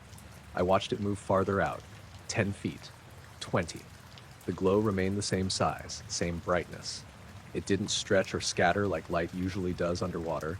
It stayed concentrated, like it was contained. I stood up slowly in the boat. The metal shifted under my weight with a quiet creak. The glow continued moving, straight away from me toward the darker center of the lake. I glanced around. The shoreline was barely visible now, just faint silhouettes of trees against the sky. No other boats, no lights, no sounds. The lake felt empty. I stepped closer to the edge of the boat, careful not to tip it. The glow kept going. 30 feet, 40. Still no ripple, no sign of anything breaking the surface. Then it stopped, just froze in place under the water. I held my breath without realizing it. The glow hovered there, faint but steady. Then it shifted direction. Not gradually, it just turned, perfectly straight. Now it was moving parallel to the boat, cutting across the water in a line. I turned my body to follow it. The movement was too smooth, too controlled. Fish don't move like that. Nothing in the water moves like that without disturbing the surface. The glow slid past the front of the boat. For a second, it passed directly under the bow. The water just beneath me lit up faintly, a soft, pale glow spreading under the metal. I could see the outline of the boat reflected in it. Then it continued on the other side, still silent, still leaving no trace. I gripped the edge of the boat and leaned over, trying to see deeper. The glow seemed to be about 3 or 4 feet below the surface. I couldn't see anything inside it, just the light itself. Then it stopped again. This time farther out, maybe 50 feet from where I stood. The lake around it remained perfectly still. I waited. My heart felt like it was beating louder than everything else. Then the glow rose slightly. Not enough to break the surface, just closer. The light became a little clearer through the water. Still no shape, no outline, just a brighter patch of pale white. Then it moved again, straight line, away from me, faster this time. Within a few seconds, it was far enough out that it started to fade. Not dimming exactly, just becoming harder to see. Like distance didn't affect it the way it should. It stayed the same brightness, but my eyes struggled to pick it out. Then it was gone. The water returned to normal, dark, flat. The faint ripples came back slowly, like the lake was remembering how to move again. I stood there for a while, staring at the spot where it disappeared. Nothing came back, no glow, no movement. Eventually, I sat back down and picked up my rod again. My hands felt a little unsteady. I looked at the water around the boat. Everything looked the same as it had before, but something felt different. The quiet had a weight to it now. I checked my watch. 9:52 p.m. That confused me. I was sure it had been closer to 9:30 when I noticed the glow. I tried to think back through what had just happened, how long it had lasted. It didn't feel like 20 minutes, more like a few minutes at most. I packed up not long after that, started the small motor, and headed back toward the ramp. The sound of the engine felt louder than usual in the quiet. As I drove across the lake, I kept looking down at the water behind me, half expecting to see the glow following. It didn't. But when I reached the dock and tied the boat up, I noticed something small. Right beneath the surface, just for a second, there was a faint streak of light moving away from the shore. Gone, almost as soon as I saw it. I noticed the silence before I noticed anything moving. It was just after midnight, and I was sitting outside my tent at a small backcountry site in the Allegheny National Forest. I'd hiked in earlier that afternoon, maybe 2 miles off the nearest trailhead, and set up near a shallow creek that ran through a low patch of trees. The spot was quiet, but not empty quiet. There were insects everywhere. Crickets, cicadas, that constant layered sound you get in the woods at night, where it almost becomes background noise. I'd been sitting on a folding stool, just staring into the darkness beyond the trees, letting the sound settle in. Then it stopped. Not gradually, all at once, like someone had cut the sound off. I remember thinking I'd gone temporarily deaf or something because it was that sudden. 1 second it was loud enough to fill everything. The next, nothing. I straightened up without meaning to. The silence felt wrong. The creek was still there, faintly moving over rocks, but even that seemed quieter somehow. I held my breath and listened. No insects, no wind, nothing. I stood up slowly. The ground was soft under my boots, damp from earlier in the evening. I turned in a slow circle, scanning the trees around me. Everything looked the same. Dark trunks, patches of underbrush, the faint outline of branches against the sky. Then I noticed something off to my right. At first I thought it was just my eyes adjusting. A slight distortion between 2 trees about 20 feet away, like heat shimmer, the kind you see above asphalt on a hot day. But it didn't make sense. It had been cool all evening, and this wasn't rising off the ground. It was vertical, suspended between the trunks. I took a step toward it. The leaves under my boot crunched softly. The shimmer didn't move. It stayed in place, faint, but noticeable once you focused on it. I stopped again. My chest felt tight. The silence pressed in harder the closer I looked at it. I couldn't see through it clearly. The trees behind it looked warped, slightly stretched and blurred, like looking through uneven glass. I leaned my head slightly to the side, trying to change the angle. The distortion shifted subtly, but not like something reflecting light. More like something was occupying that space. I took another step forward. The shimmer reacted. Not fast. It just slid sideways between the trees, smooth, controlled. It didn't break apart or fade immediately. It moved as one piece. I froze. The movement wasn't random. It felt deliberate, like it had noticed me. The shimmer continued drifting between the trees, staying at roughly the same height, about 6 feet off the ground. It passed behind a thicker trunk, disappearing for a moment, then reappeared on the other side. Still intact, still distorting everything behind it. I felt the urge to step back, but I didn't. I just stood there watching it. The silence around me hadn't broken. It felt like the entire forest was holding still. The shimmer moved a few more feet, then stopped, just hovered there. Faint, almost hard to see unless you were looking directly at it. I tried to focus on the edges, but there weren't any clear edges, just a boundary where things stopped looking right. Then it faded, not all at once. The distortion became weaker, less noticeable, until the trees behind it looked normal again, and then it was gone, completely. I stood there for a few seconds, staring at the empty space where it had been, waiting for it to come back. It didn't. Then the sound returned, all at once. Crickets, cicadas, that same layered noise filling the air like nothing had happened. I exhaled without realizing I'd been holding my breath. The forest felt normal again. But not really. I stepped forward to where the shimmer had been. The ground looked undisturbed. Leaves, dirt, a few small rocks, nothing unusual. I crouched down and touched the soil. Cool, slightly damp. no different from anywhere else. I stood up and looked around again. The trees stood still, dark and quiet, except for the insects. I went back to my tent and sat down on the stool again. For a while, I just listened. Everything sounded normal. But every now and then, I thought I could hear a gap in the noise. Like a brief drop in the insect sound that didn't last long enough to be sure. I checked my watch, 12:41 a.m. That made me pause. I was sure it had been around 12:20 when I first noticed the silence. I tried to replay what had happened in my head, how long I'd been standing there, how long the shimmer had been moving. It didn't feel like 20 minutes, more like a few minutes at most. I sat there for a long time after that. Eventually, I crawled into the tent and zipped it up. The sound of the zipper felt louder than it should have. Inside, everything felt smaller, more contained. I lay on my back, staring up at the fabric ceiling. The insect noise continued outside, steady, normal. At some point, I turned my head toward the tent wall, and for just a second I thought I saw it again. A faint ripple in the fabric, not from wind, something passing by on the outside. Then it was gone, and the insects kept going like nothing had ever stopped. I noticed it in my chest before I noticed it in my ears. I was sitting in the living room of my apartment just past 1 a.m. watching something, half paying attention. It was one of those nights where everything felt quiet in a normal way. No traffic outside, no voices from the neighbors, just the usual low hum of appliances and the occasional creak from the building settling. Then something changed. At first I thought my heart was beating weird.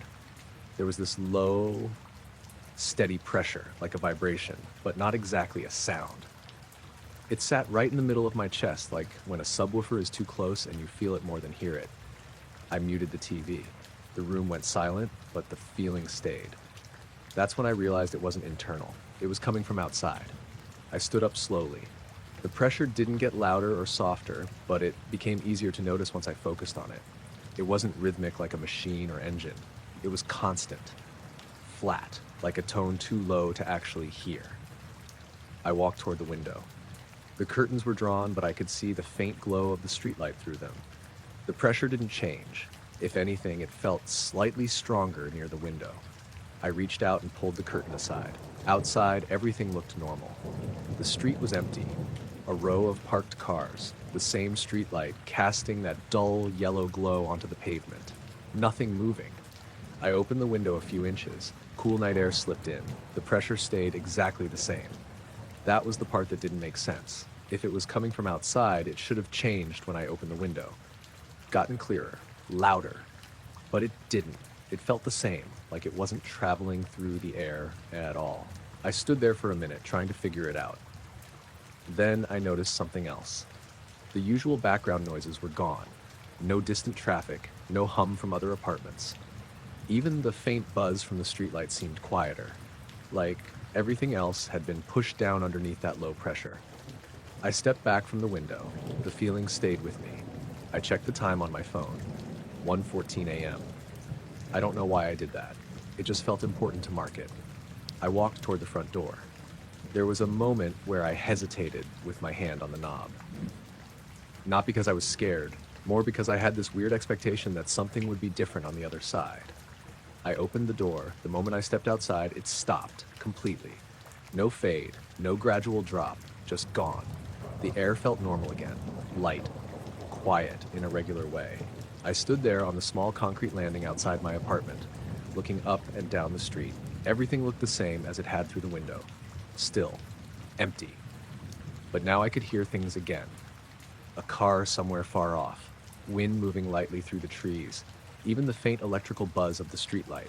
I stepped fully outside and let the door close behind me. The pressure didn't come back. I walked a few steps out toward the sidewalk. The night felt normal. I looked up at the sky, clear, stars scattered across it. Nothing unusual. I stayed there for maybe a minute, just listening. Everything stayed the same. Then I turned around and went back inside. The moment the door closed behind me, the pressure returned. Instant, like flipping a switch. It hit my chest again, that same low, steady hum I couldn't actually hear. I froze in the entryway. That didn't make sense. I opened the door again, stepped outside. Gone. Stepped back in, back again. I repeated it once more just to be sure. Outside, nothing. Inside, it was there. I stood there for a while, halfway between the door and the living room, trying to figure out what could cause something like that. It didn't feel like sound. It didn't behave like sound. I walked back toward the window. The pressure stayed with me. I looked up at the ceiling. There was nothing there. Just the same off-white paint, the same light fixture. But the feeling seemed stronger when I stood directly under it. Not by much. Just enough to notice. I moved a few steps to the side. Slightly less. Back under it. Stronger again. I stayed there for a few seconds, standing still, looking up. The pressure didn't change, didn't pulse, didn't shift, just stayed constant. Then just for a second it stopped. I hadn't moved, I hadn't done anything. It just cut out. The silence that followed felt deeper than before. Then it came back, same intensity, same steady presence. I checked the time again. 1:22 a.m. That caught me off guard. I was sure I hadn't been standing there that long. It felt like a few minutes at most. I went back to the couch and sat down. The pressure stayed. I turned the TV back on, but the sound felt distant compared to it. Eventually, after a while, I must have fallen asleep. When I woke up, it was morning. Sunlight filled the room. Everything felt normal. No pressure, no hum. I got up and went about my day like usual. Around the same time, I found myself standing near the door again, waiting, listening. And just as I was about to convince myself it wasn't going to happen again, I felt it. That same low, steady pressure settling into my chest. And without thinking, I reached for the door.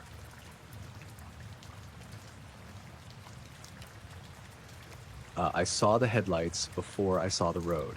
It was early morning, just before sunrise, and I was driving through a stretch of back roads in western Pennsylvania.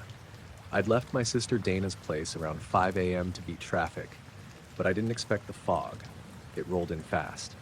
1 minute the road was clear, the next it was like driving into a wall of gray. I slowed down immediately. The fog was thick enough that my headlights just bounced back at me, lighting up the air instead of the road. Everything beyond maybe 20 feet was swallowed. I kept both hands on the wheel, leaning forward slightly, trying to focus on the faint outline of the center line. The world shrank down to just that narrow slice of pavement. No houses, no trees, just fog. Then I saw them. 2 points of light ahead. Faint at first, barely visible through the haze. I assumed it was another car coming toward me. That was normal. The road wasn't busy, but it wasn't empty either.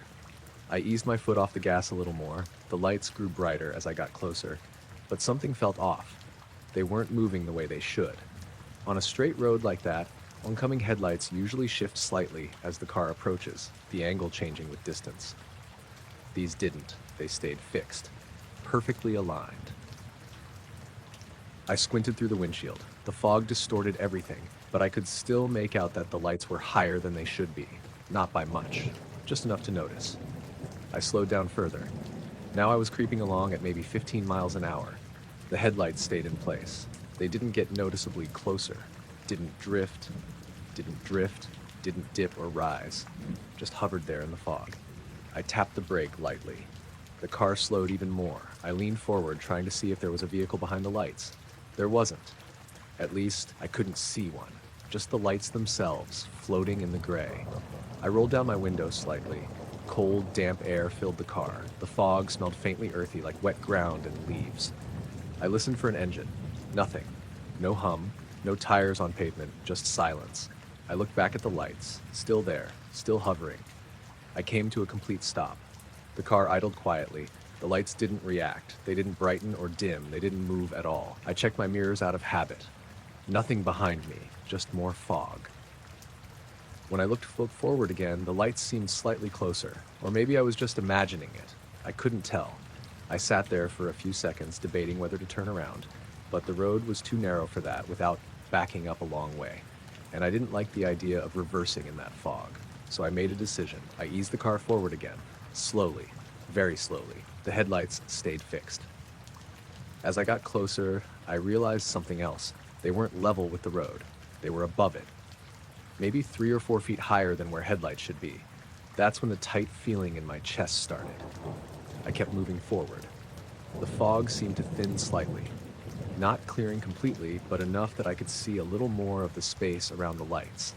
There was no outline of a car, no shape, just the lights, suspended in midair. I stopped again, closer this time, maybe 30 feet away. I stared at them, trying to make sense of what I was seeing. They didn't flicker, didn't blink, just a steady, dull white. I reached over and turned off my headlights. The road in front of me disappeared into darkness, but the floating lights remained, unchanged. That's when the fog shifted. It didn't clear all at once, it just thinned enough in that specific spot. For a brief second, I could see the road beneath the lights. Empty. Nothing there. No vehicle. No structure. Just pavement. The lights hovered above it. Then, as the fog continued to shift, the lights dimmed, not fading out gradually, just becoming less visible as the air cleared. Within a few seconds, they were gone. Completely. The fog thinned enough that I could see farther down the road. There was nothing there. No car, no taillights driving away, no turnoff where something could have gone. Just an empty stretch of road disappearing into the distance. I sat there for a moment, my headlights still off, then I turned them back on. The beam cut through what was left of the fog. The road looked normal again. I drove forward slowly, passing the spot where the lights had been. There was nothing unusual about it, just asphalt, a faded center line, grass along the edges. I kept going. The fog gradually thinned as I drove farther. By the time I reached the next intersection, it had almost cleared completely. I checked the clock on the dashboard. 5:32 a.m. That made me pause. I was sure it had been around 5:10 when I first hit the fog. The stretch of road I'd been on shouldn't have taken that long. I tried to replay what had just happened, how long I'd been sitting there watching the lights. It didn't feel like 20 minutes, more like a few minutes at most. I drove the rest of the way home without seeing anything else. But every time another car approached from the opposite direction, I found myself watching the headlights carefully, making sure they were attached to something. And when I finally pulled into my driveway and shut off the engine, I sat there for a minute, staring down the empty street, half expecting to see those same two lights hanging there in the distance. But the road stayed empty. I woke up already aware of it, not from a sound, not from a dream, just this immediate, quiet certainty that I wasn't alone in the room. My eyes opened slowly, like I didn't want to move too fast and confirm it. The room was dark. The only light came from the digital clock on my dresser, casting a faint red glow across the wall. 2:46 a.m. I stayed completely still, listening. Nothing. No footsteps, no breathing, no movement. But the feeling didn't go away. It wasn't panic. It was more focused than that, like my attention had been pulled in one direction, toward the window. I sleep with the bed positioned so I can see it without turning my head. It's on the left side of the room, about 6 feet away, with thin curtains that let a little streetlight through at night. I looked at it. The curtains hung still. No movement. No shadow passing behind them. Everything looked normal. But the feeling stayed. I shifted slightly under the blanket, testing if the movement would trigger anything. Nothing happened. Still quiet, still. I told myself it was just one of those things. Waking up halfway through a sleep cycle, brain still in that alert state. But then I noticed the air. It felt warmer near the window, not dramatically, just enough to register. The rest of the room was cool. I always keep the thermostat low at night. But that side, it felt different. I sat up slowly. The mattress creaked faintly under my weight. I waited. Nothing changed. I swung my legs over the side of the bed and stood up. The floor was cold. I took a step toward the window. The warmth became more noticeable. Still subtle, but real. Like standing near a vent that was barely on. I stopped about 2 feet away from the curtains. My chest felt tight again, the same way it does when something doesn't add up. I listened carefully. The apartment was quiet. No traffic outside. No noise from neighbors. Even the usual hum of the refrigerator in the kitchen seemed distant. I reached out and touched the curtain. The fabric felt normal, cool. I slid it slightly to the side. The window was closed, locked. I checked the latch just to be sure. Still secure.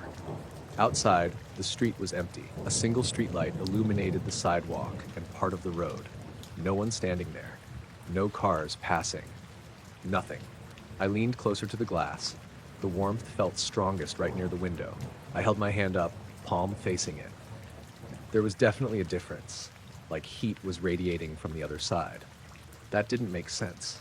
It was cold outside. I'd checked the weather earlier. Low 40s. There was no reason for the window to feel warm. I pulled my hand back slowly. The warmth faded as I stepped back. 2 steps away, the air felt normal again. I stood there, looking at the window, trying to decide what to do next. Part of me wanted to open it, to check, but something about that idea felt wrong. Not dangerous exactly, just not something I should do. I stayed there for another, just watching. Nothing moved. The curtain hung still. The glass reflected a faint outline of my room behind me. Then for a second I thought I saw something in the reflection. Not outside, inside, a darker shape behind me. I turned around immediately. The room was empty. Bed, dresser, chair in the corner, nothing else. I turned back to the window. The reflection looked normal now, just the room. I stepped back again. The warmth near the window seemed to fade slightly. Not completely, but less noticeable. I checked the time again, 2:52 a.m. That made me pause. It felt like maybe a minute or two had passed, not 6. I tried to replay what I'd just done, standing up, walking over, checking the window. It didn't feel like it had taken that long. I went back to the bed and sat down. The feeling of being watched hadn't fully gone away.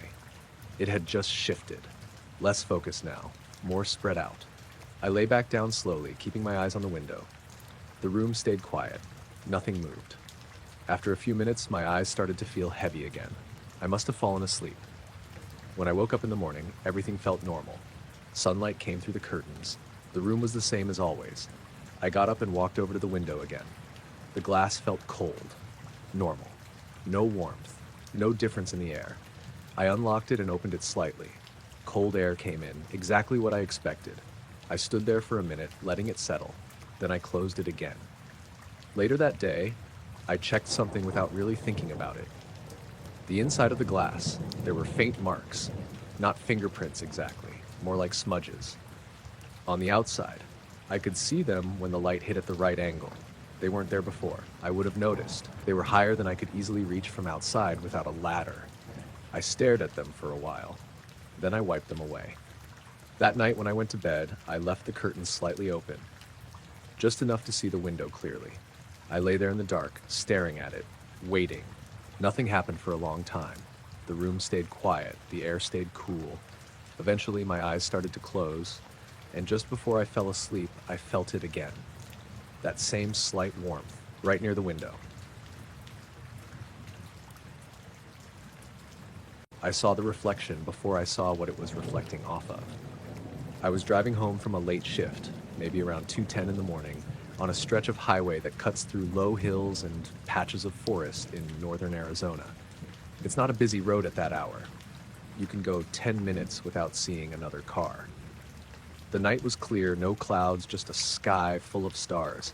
My headlights stretched out ahead of me, catching the road, the guardrails, and occasionally the reflective signs along the shoulder. I was maybe 15 minutes from home when something flashed above the road.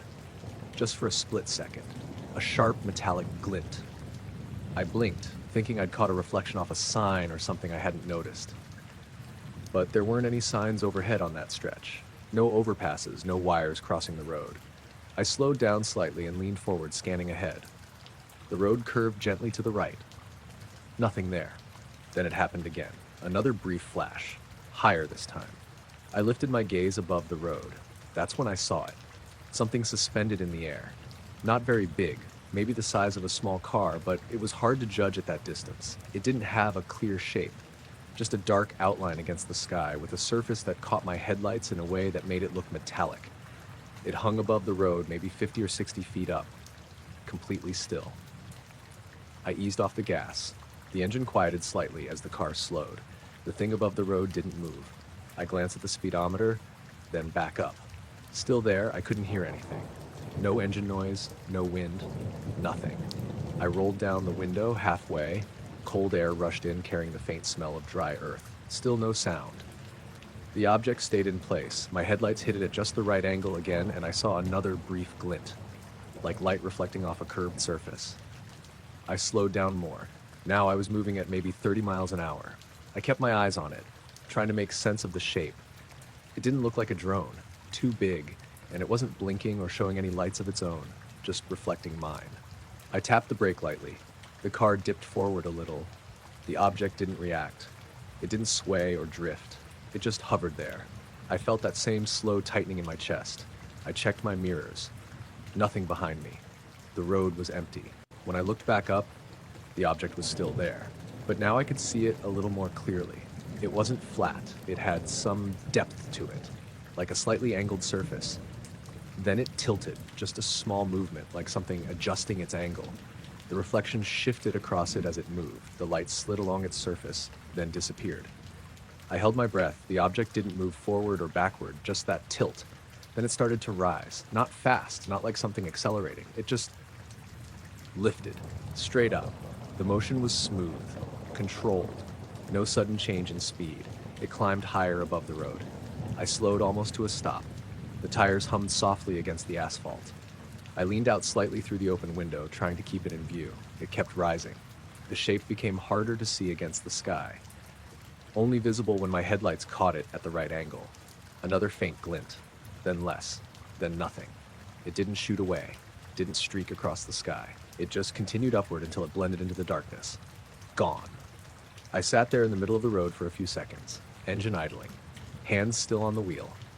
The night felt normal again. Quiet. Still. I looked up at the spot where it had been. Nothing. Just stars.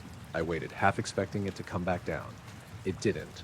Eventually, I eased back onto the gas and started moving again. The car picked up speed. The road stretched out ahead of me like before. But something felt off. I kept glancing up at the sky even though there was nothing there. A few miles later, I noticed something else. My radio had gone quiet. I hadn't even realized when it stopped. The screen was still on, showing the station, but there was no sound. I turned the volume knob. Nothing. Then, without warning, the audio came back, mid-sentence, like it had skipped ahead. I checked the clock on the dashboard, 2:28 a.m. That didn't make sense. I was sure it had been around 2:10 when I first saw the reflection. I tried to think back through the drive. The moment I saw the flash, the object above the road, how long I'd been sitting there watching it rise. It didn't feel like nearly 20 minutes, more like a few minutes at most. I drove the rest of the way home without seeing anything else.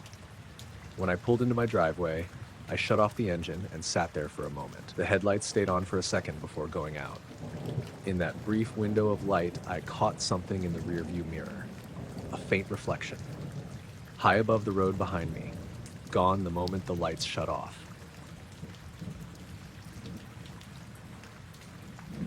The power went out all at once. No flicker, no warning, just everything cutting to black mid-sentence while I was standing in the kitchen. The refrigerator stopped humming, the overhead light died, and the TV in the other room went silent. For a second, I just stood there, waiting for it to come back. It didn't. The house felt instantly different without electricity. Quieter, but not in a normal way. More like something had been removed that I didn't usually notice. I checked my phone. No signal bars. That was the first thing that felt off. Power outages happen, but losing signal at the same time wasn't typical, at least not where I lived. I was in a small neighborhood outside of Boise, not exactly remote. I walked over to the front window and pulled the curtain aside. The whole street was dark. No porch lights, no street lights, just a row of houses sitting in shadow. A couple of neighbors were already outside, silhouettes moving near their driveways. Someone down the block had a flashlight. I grabbed one from the drawer by the door and stepped outside. The air was cool, with that dry smell you get late at night in early fall. It must have been around 11:30 or so. "Power's out everywhere," my neighbor Greg said from across the street. He had his phone out, holding it up like it might suddenly reconnect if he moved it around enough. "Yeah, I've got no signal either," I said. "That's weird," he replied. "Mine's dead too." We stood there for a minute, looking up and down the street. A few more people had come outside. Quiet conversations, the faint click of flashlights turning on and off. No one seemed alarmed, just confused. I stepped a little farther out onto the sidewalk and looked up at the sky. Without the streetlights, it was darker than usual, but not pitch black. There was a thin layer of cloud cover, barely visible against the night. Then I noticed the glow. It was faint at first, a soft blue tint spreading through a patch of clouds directly above the neighborhood. Not bright enough to light anything below, just enough to make that section of sky stand out from the rest. I narrowed my eyes. The glow wasn't coming from the ground. It was inside the clouds, like they were lit from within. "Hey," I said, pointing upward. "Do you see that?" Greg followed my gesture. "Yeah, what is that?" A couple of other people nearby looked up too. The glow stayed steady, no flickering, no movement, just a dull, even blue spread across a section of cloud, maybe the size of a football field. I stepped out into the street to get a better view. The pavement was barely visible in the darkness. The glow above didn't seem to change in brightness. It didn't pulse or shift. It just hung there. I expected some kind of sound. Thunder, maybe, or wind. But the air was still. Completely still. Even the usual background noise, distant traffic, dogs barking, was gone. It felt like the whole area had gone quiet at once. I checked my phone again. Still no signal. The time read 11:34 p.m. I looked back up. The glow hadn't moved. It wasn't drifting with the clouds. It stayed fixed in that one spot. Then I noticed something else. The edges of the glowing patch weren't soft. They were defined. Not sharply, but enough that you could tell where the glow stopped and the normal cloud cover began, like a boundary. Greg stepped closer to me. "That's not lightning," he said. I nodded. Lightning doesn't just sit there. It flashes, it flickers. This didn't. We stood there watching it for what felt like a few minutes. No one said much, just quiet, everyone looking up. Then the glow shifted, not across the sky, within itself. The blue deepened slightly, like the intensity had been turned up just a notch. I felt that tightness in my chest again. It wasn't fear, more like a pressure, a sense that something wasn't right. I glanced around at the others. Everyone was still focused on the sky. No one was talking now. Then, just as slowly as it had appeared, the glow started to fade. It didn't disappear all at once, it just became less noticeable. The blue softened, blending back into the gray of the clouds. Within a few seconds, it was gone. The sky looked normal again, just a faint layer of clouds against the night. There was a moment of silence. Then, almost immediately, the power came back. Streetlights flickered on, porch lights lit up, the hum of electricity returned all at once. People around me reacted. Some laughed, some said things like "finally" or "about time." The normal noise of the neighborhood came back too. Distant cars, a dog barking somewhere. I stood there for a second, adjusting to the sudden brightness. Then I checked my phone again. Signal bars were back. The time read 11:41 p.m. I frowned. That didn't line up. It hadn't felt like 7 minutes, maybe 3 at most. I scrolled back through my phone. No missed notifications, no messages, nothing from the time the signal had dropped. I looked back up at the sky one more time. The clouds were still there, but now they looked completely ordinary. No glow, no color. Just gray shapes drifting slowly overhead. Greg walked back toward his house. "Probably just a transformer or something," he said over his shoulder. "Yeah," I said, but I didn't really believe it.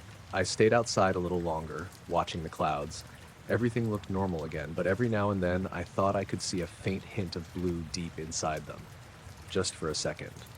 Then, it was gone. I noticed the pressure in my ears before I noticed the sky.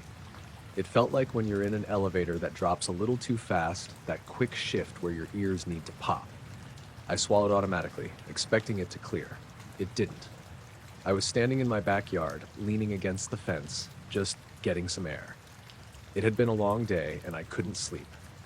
My name's Evan, and I live in a small neighborhood outside Fort Collins, Colorado.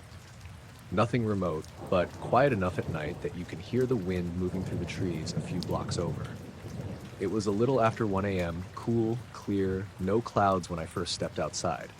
I remember that specifically. I had been looking up at the stars, trying to pick out anything familiar, but I'm not great at that. Then the pressure hit, both ears at once. I swallowed again, then yawned, trying to force them to pop. Nothing. It wasn't painful, just uncomfortable, like something had changed in the air around me. I straightened up and looked around. The yard was still. The small maple tree near the back corner didn't move. No wind, no sound except for a faint hum from somewhere far off. I stepped away from the fence and walked a few feet into the grass. The pressure stayed the same. I tilted my head, trying to get my ears to adjust. Still nothing. That's when I looked up again. There were clouds now, thin ones, barely there. I was sure they hadn't been there a minute ago. They weren't moving like normal clouds either. They just existed. spread out unevenly across the sky like faint smudges. I frowned and focused on one section above me. That's when I saw the light. Small, dim, almost like a star, but softer. It was sitting between two patches of cloud. At first, I thought it was just a star partially obscured, but then it moved, slowly. Not across the sky like a plane or satellite. It drifted between the clouds, staying at the same altitude.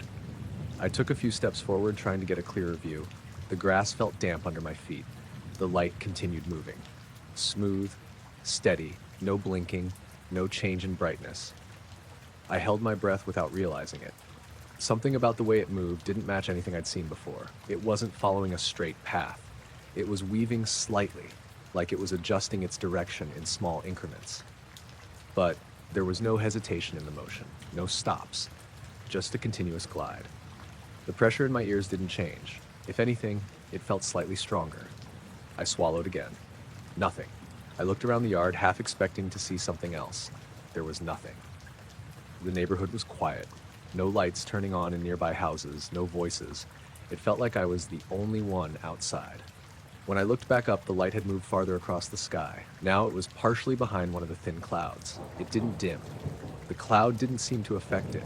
It just passed behind it, still visible, like the cloud wasn't really there. I felt that tightness in my chest again. Not fear exactly, more like anticipation. I took another step forward, even though there was nowhere to go. The fence was behind me now, the yard open in front. The light slowed, just slightly. Then it stopped, perfectly still. I stared at it. The clouds around it didn't move either. Everything felt frozen. I counted in my head. 1, 2, 3. The light stayed in place. Then it drifted again, this time in a different direction, not following its original path. It moved diagonally, cutting across the clouds. The motion was smooth, effortless. I couldn't hear anything. No engine, no wind, nothing. The pressure in my ears suddenly eased, just a little. I swallowed again, and this time they popped. The relief was immediate. I exhaled slowly. When I looked back up, the light was fading, not quickly, just becoming less noticeable, like it was being turned down. Within a few seconds, it was gone. The clouds above me started to shift again, slowly drifting the way clouds normally do. The sky felt normal, open, the stars visible again through the gaps. I stood there for a minute, listening. The usual night sounds came back. A car passing somewhere in the distance, a dog barking a few houses over, the faint rustle of leaves. Everything felt like it had before. I checked my phone, 1:18 a.m. That made me pause. I was sure it had been closer to 1:05 when I first stepped outside. It didn't feel like I'd been standing there that long. I scrolled through my phone out of habit. No new notifications, no missed messages, nothing. I put it back in my pocket and looked up at the sky again. No sign of the light, just stars and thin clouds moving normally. I went back inside and closed the door. The house felt quiet, but in a normal way again. I went to the kitchen and poured a glass of water. As I stood there, I noticed something small. The pressure in my ears hadn't fully gone away. It was faint now, barely noticeable, but still there. And when I swallowed again, it didn't change. I noticed the compass before I noticed anything in the sky. I was about halfway along a ridge trail in the San Juan Mountains, a little outside Silverton. It was late afternoon, maybe around 6:30, and the sun was already dropping behind the peaks. The air was cooler up there, thin and dry, with that faint metallic smell you sometimes get in high elevation. I'd hiked that trail before. Not often, but enough to know it well. The ridge runs narrow for a stretch, with a steep drop on one side and a gradual slope on the other. The path itself is easy to follow, just packed dirt and loose rock. I had my phone out because I was checking how much farther I had to go before turning back. That's when I noticed the compass. It wasn't pointing straight north. Not exactly. It was off by just a little. At first, I thought it was just calibration. Phones do that sometimes. I held it flat, moved it in a figure eight, tried to reset it. The needle steadied, but it didn't correct. It stayed slightly off, not spinning, not erratic, just wrong. I frowned and looked around. There was nothing nearby that should interfere with it. No metal structures, no power lines, just rock, dirt, and scattered trees lower down the slope. I slipped the phone back into my pocket and kept walking. A few steps later, I felt something else. A faint pressure. Not in my ears exactly, more like in my head, like the moment before a headache, but without the pain. I stopped and stood still.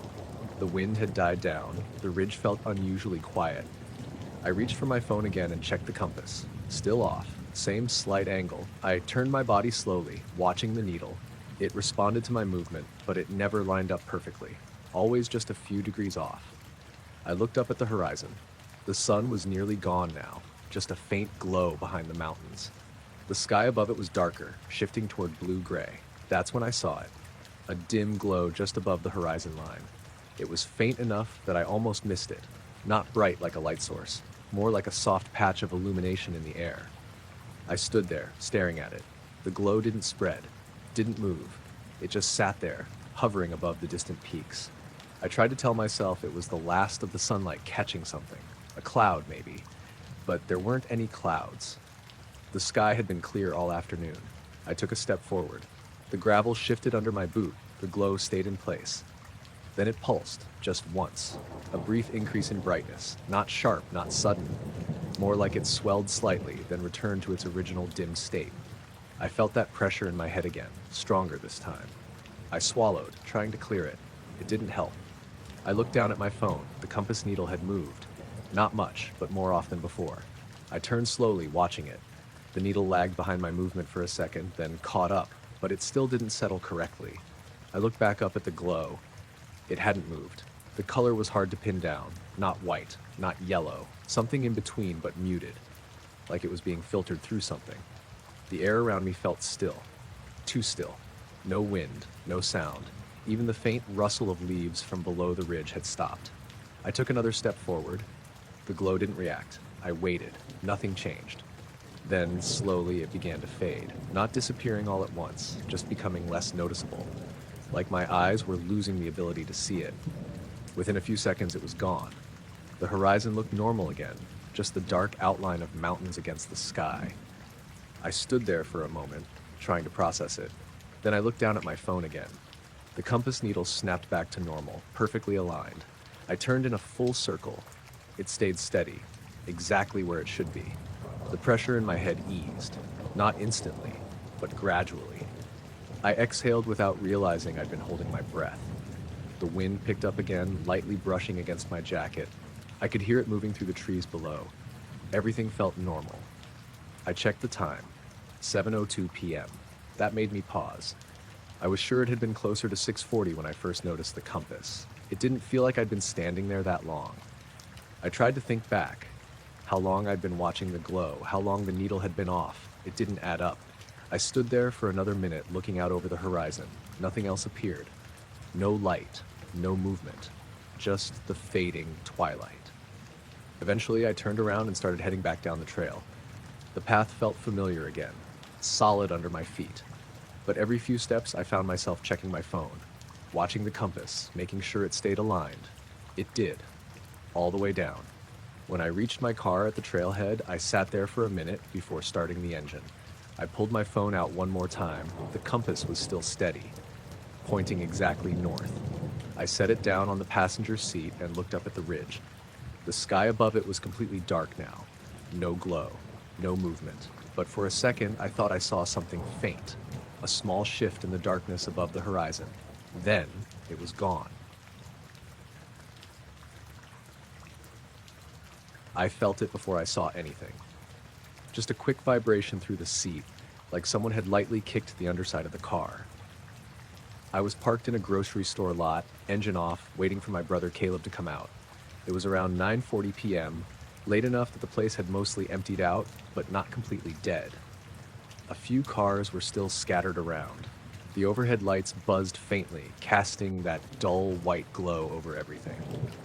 I had my phone in my hand, scrolling, not really paying attention to anything. Then the seat shifted under me. Just once. Not strong. Not enough to move the car, but enough that I felt it clearly through my back. I looked up immediately. My first thought was someone had tapped the bumper or something. I checked the side mirrors. Nothing. No car pulling out. No one walking behind me. The lot looked the same as it had a second ago. Quiet. Still. I sat there for a moment, waiting for something else to happen. Nothing did. I exhaled and leaned back slightly, telling myself it was probably just the car settling or something. Then I glanced at the rearview mirror. That's when I saw the glow. It was faint, barely there. A soft patch of light hovering behind the car, maybe 20 or 30 feet back. Not bright enough to light anything up, just enough to stand out against the darker asphalt. I straightened up. The glow didn't move. It didn't flicker. Just hung there. I turned my head and looked directly out the back window. Nothing. Just the empty parking lot. A row of carts near the entrance. A couple of cars farther out. No light. I looked back at the mirror. The glow was still there. Same spot. Same faint intensity. I frowned and leaned closer to the mirror, adjusting the angle slightly. The glow shifted with it, stayed centered in the reflection. I turned around again, this time pressing my face closer to the glass to see if I was missing something. Still nothing. No light source, no reflection from another car. Just darkness. I sat back slowly. My chest felt a little tight. I looked at the mirror again. The glow remained. I reached up and dimmed the mirror slightly, thinking maybe it was some kind of glare. The glow stayed exactly the same. I turned my head side to side, watching how the reflection changed. Everything else in the mirror shifted normally, the light poles, the parked cars, but the glow stayed fixed, like it wasn't tied to the scene behind me. I swallowed. Then the glow dimmed, just a little, not disappearing, just becoming harder to see. I leaned forward again, trying to keep it in view. For a second, it looked like it stretched slightly, not in shape, but in how it spread, like it wasn't a solid thing. Then it faded completely. Gone. I stared at the mirror. Nothing there now, just the normal reflection of the lot. I sat there for a few seconds, trying to process it. Then I checked the time on my phone. 9:52 p.m. That made me pause. I was sure it had been around 9:40 when I first felt the vibration. I tried to think back. How long I'd been sitting there. How long I'd been looking at the glow. It didn't feel like 10 minutes, more like a minute or two. I looked up at the store entrance. Still no sign of Caleb. I glanced back at the mirror. Nothing. Everything looked normal again. A car drove past a few rows over. The headlights swept across the lot, reflecting briefly in my mirror. Completely different from what I'd seen. Sharp. Defined. Gone as soon as the car passed. I leaned back again, trying to relax. My hands felt a little tense on the steering wheel. Then, just as I was about to pick up my phone again, I felt it. Another vibration. This one softer. More like a hum than a jolt. It lasted maybe a second. Then stopped. I froze. My eyes moved slowly to the rearview mirror. Nothing. No glow this time. Just the empty lot. I turned around again, looking out the back window. Still nothing. I exhaled slowly. Then I noticed something else. The lot seemed quieter, not silent, but quieter than it should be. The overhead lights still buzzed faintly, but I couldn't hear any cars moving. No distant engines. Nothing. I looked around. Everything appeared normal, but the sound felt muted. I checked my phone again. 9:53 p.m. Only a minute had passed. I stared at the screen for a second, then I locked it and set it down. A few seconds later, I saw Caleb walking out of the store. He had a bag in one hand, looking down at his own phone as he crossed the lot. I watched him approach in the mirror. Completely normal. No glow behind him. No distortion. Just him. He opened the passenger door and got in. "Sorry, line was longer than I thought," he said. I nodded. "Did you feel anything just now?" I asked. "Like what?" I hesitated. "Like the car moving or something." He shook his head. "No." "Why?" "Nothing," I said. He shrugged and set the bag down. I started the engine. The car came to life normally. I checked the mirror one last time before putting it in reverse. For a split second, I thought I saw it again, that faint glow, right where it had been before. Then it disappeared as the car began to move.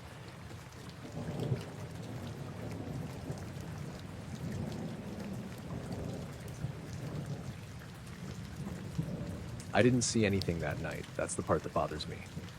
I went to bed around 11:20, same as usual. Nothing out of the ordinary. No noise outside, no lights through the curtains, nothing that would have made me look twice. The next morning, around 8, I was outside grabbing the trash bins when my neighbor Lila walked over from across the street. She didn't even say good morning. She just asked, "Were you up late last night?" I said no, I'd been asleep. She kind of hesitated, then said, "I thought maybe you had people over or something. There were lights above your house." That made me stop. "What kind of lights?" she shrugged, looking back toward my place. Not like normal lights. They weren't from inside, they were up, over the roof, just sitting there.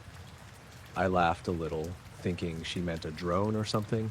Like a drone? She shook her head. No, it didn't move like that. It just stayed there. I watched it for a while. How long?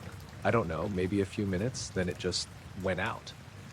The way she said it made me pause. She wasn't joking. She wasn't exaggerating. She looked genuinely confused. I glanced up at my house. Everything looked normal. No damage, no signs of anything. What time was this? I asked. After midnight. I couldn't sleep, so I was sitting by the window. I saw it right above your place. I nodded slowly. Okay, I've got cameras. I'll check. She said something like, yeah, you should, and walked back to her house. I stood there for a second, looking up at the roofline. Nothing out of place. Then I went inside. I have a basic security setup. Front door, backyard, and one camera angled up enough to catch part of the roof and sky above it. I pulled up the footage on my phone and scrolled back to around midnight. Everything looked normal at first. Dark yard, faint light from the street, nothing moving. I sped it up, watching for anything unusual. At 12:37 a.m., the video flickered, just for a frame. I slowed it down and played it again. Right before the flicker, everything looked normal. Then a single frame of brightness, not full white, but washed out. Then back to normal. I scrubbed forward. A few seconds later, it happened again. This time, it wasn't just a flicker. The image distorted. Lines ran across the screen like the video had glitched. I zoomed in. The distortion covered the entire frame, but I could still make out shapes underneath. The roofline, the edge of the yard, but the sky above looked wrong. Not brighter, just different. Like the pixels didn't line up. I paused it. The timestamp read 12:37:12. I advanced one frame. The timestamp jumped to 12:19. 7 seconds gone. No footage in between. I leaned back slightly. That didn't make sense. I replayed that section again. Same thing. Normal frame, corrupted frame. Jump forward in time. I checked the backyard camera next. Same timestamp, same flicker. But this time, I noticed something else. During the corrupted frame, the shadows in the yard didn't match the light. They were too sharp, too defined, like the light source wasn't coming from any direction I could identify. I zoomed in further. At the top edge of the frame, just above the roofline, there was a faint glow, not bright, just a pale wash of light. It didn't have a clear shape. It just sat there. I scrubbed forward again. Another glitch. Another jump in time. 12:30:26. More missing seconds.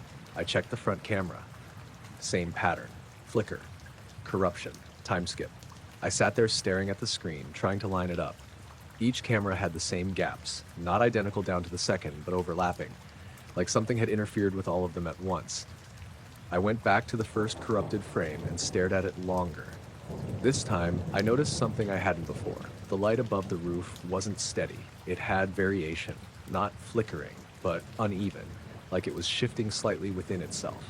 I advanced one frame, normal image, dark sky, no light. I leaned forward, elbows on my knees, trying to make sense of it. Then I checked the audio. The cameras record sound too. Before the glitch, I could hear the usual night noise, distant traffic, a faint breeze. Then, right at the moment of the flicker, everything cut out. No sound at all, not even static, just silence. After the glitch, the sound came back immediately. I played that section a few more times. Every time, the same thing. Sound, silence, sound again. I checked the system logs, no errors, no alerts, no indication that anything had gone wrong, just missing time. I sat there for a while, scrolling through the rest of the night. Nothing else stood out, no movement, no more glitches, just that one stretch around 12:37. Eventually, I got up and walked outside. The morning light made everything look normal. The roof, the yard, the street. I looked up at the sky, clear, no clouds, nothing unusual. I walked around the house, checking the ground near the edges. No marks, no disturbed grass, nothing. When I came back around to the front, I saw Lila standing in her yard again. She looked over. Did you find anything? I hesitated.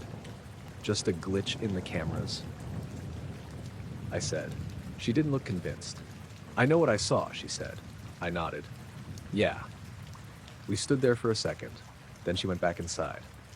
I stayed outside a little longer, looking up at the roof. Everything looked exactly the same. But later that night, when I checked the cameras again before going to bed, I noticed something small. The timestamp on one of the clips from earlier had changed. Not the time itself, just the spacing. The gap where those missing seconds were, it was slightly longer than before.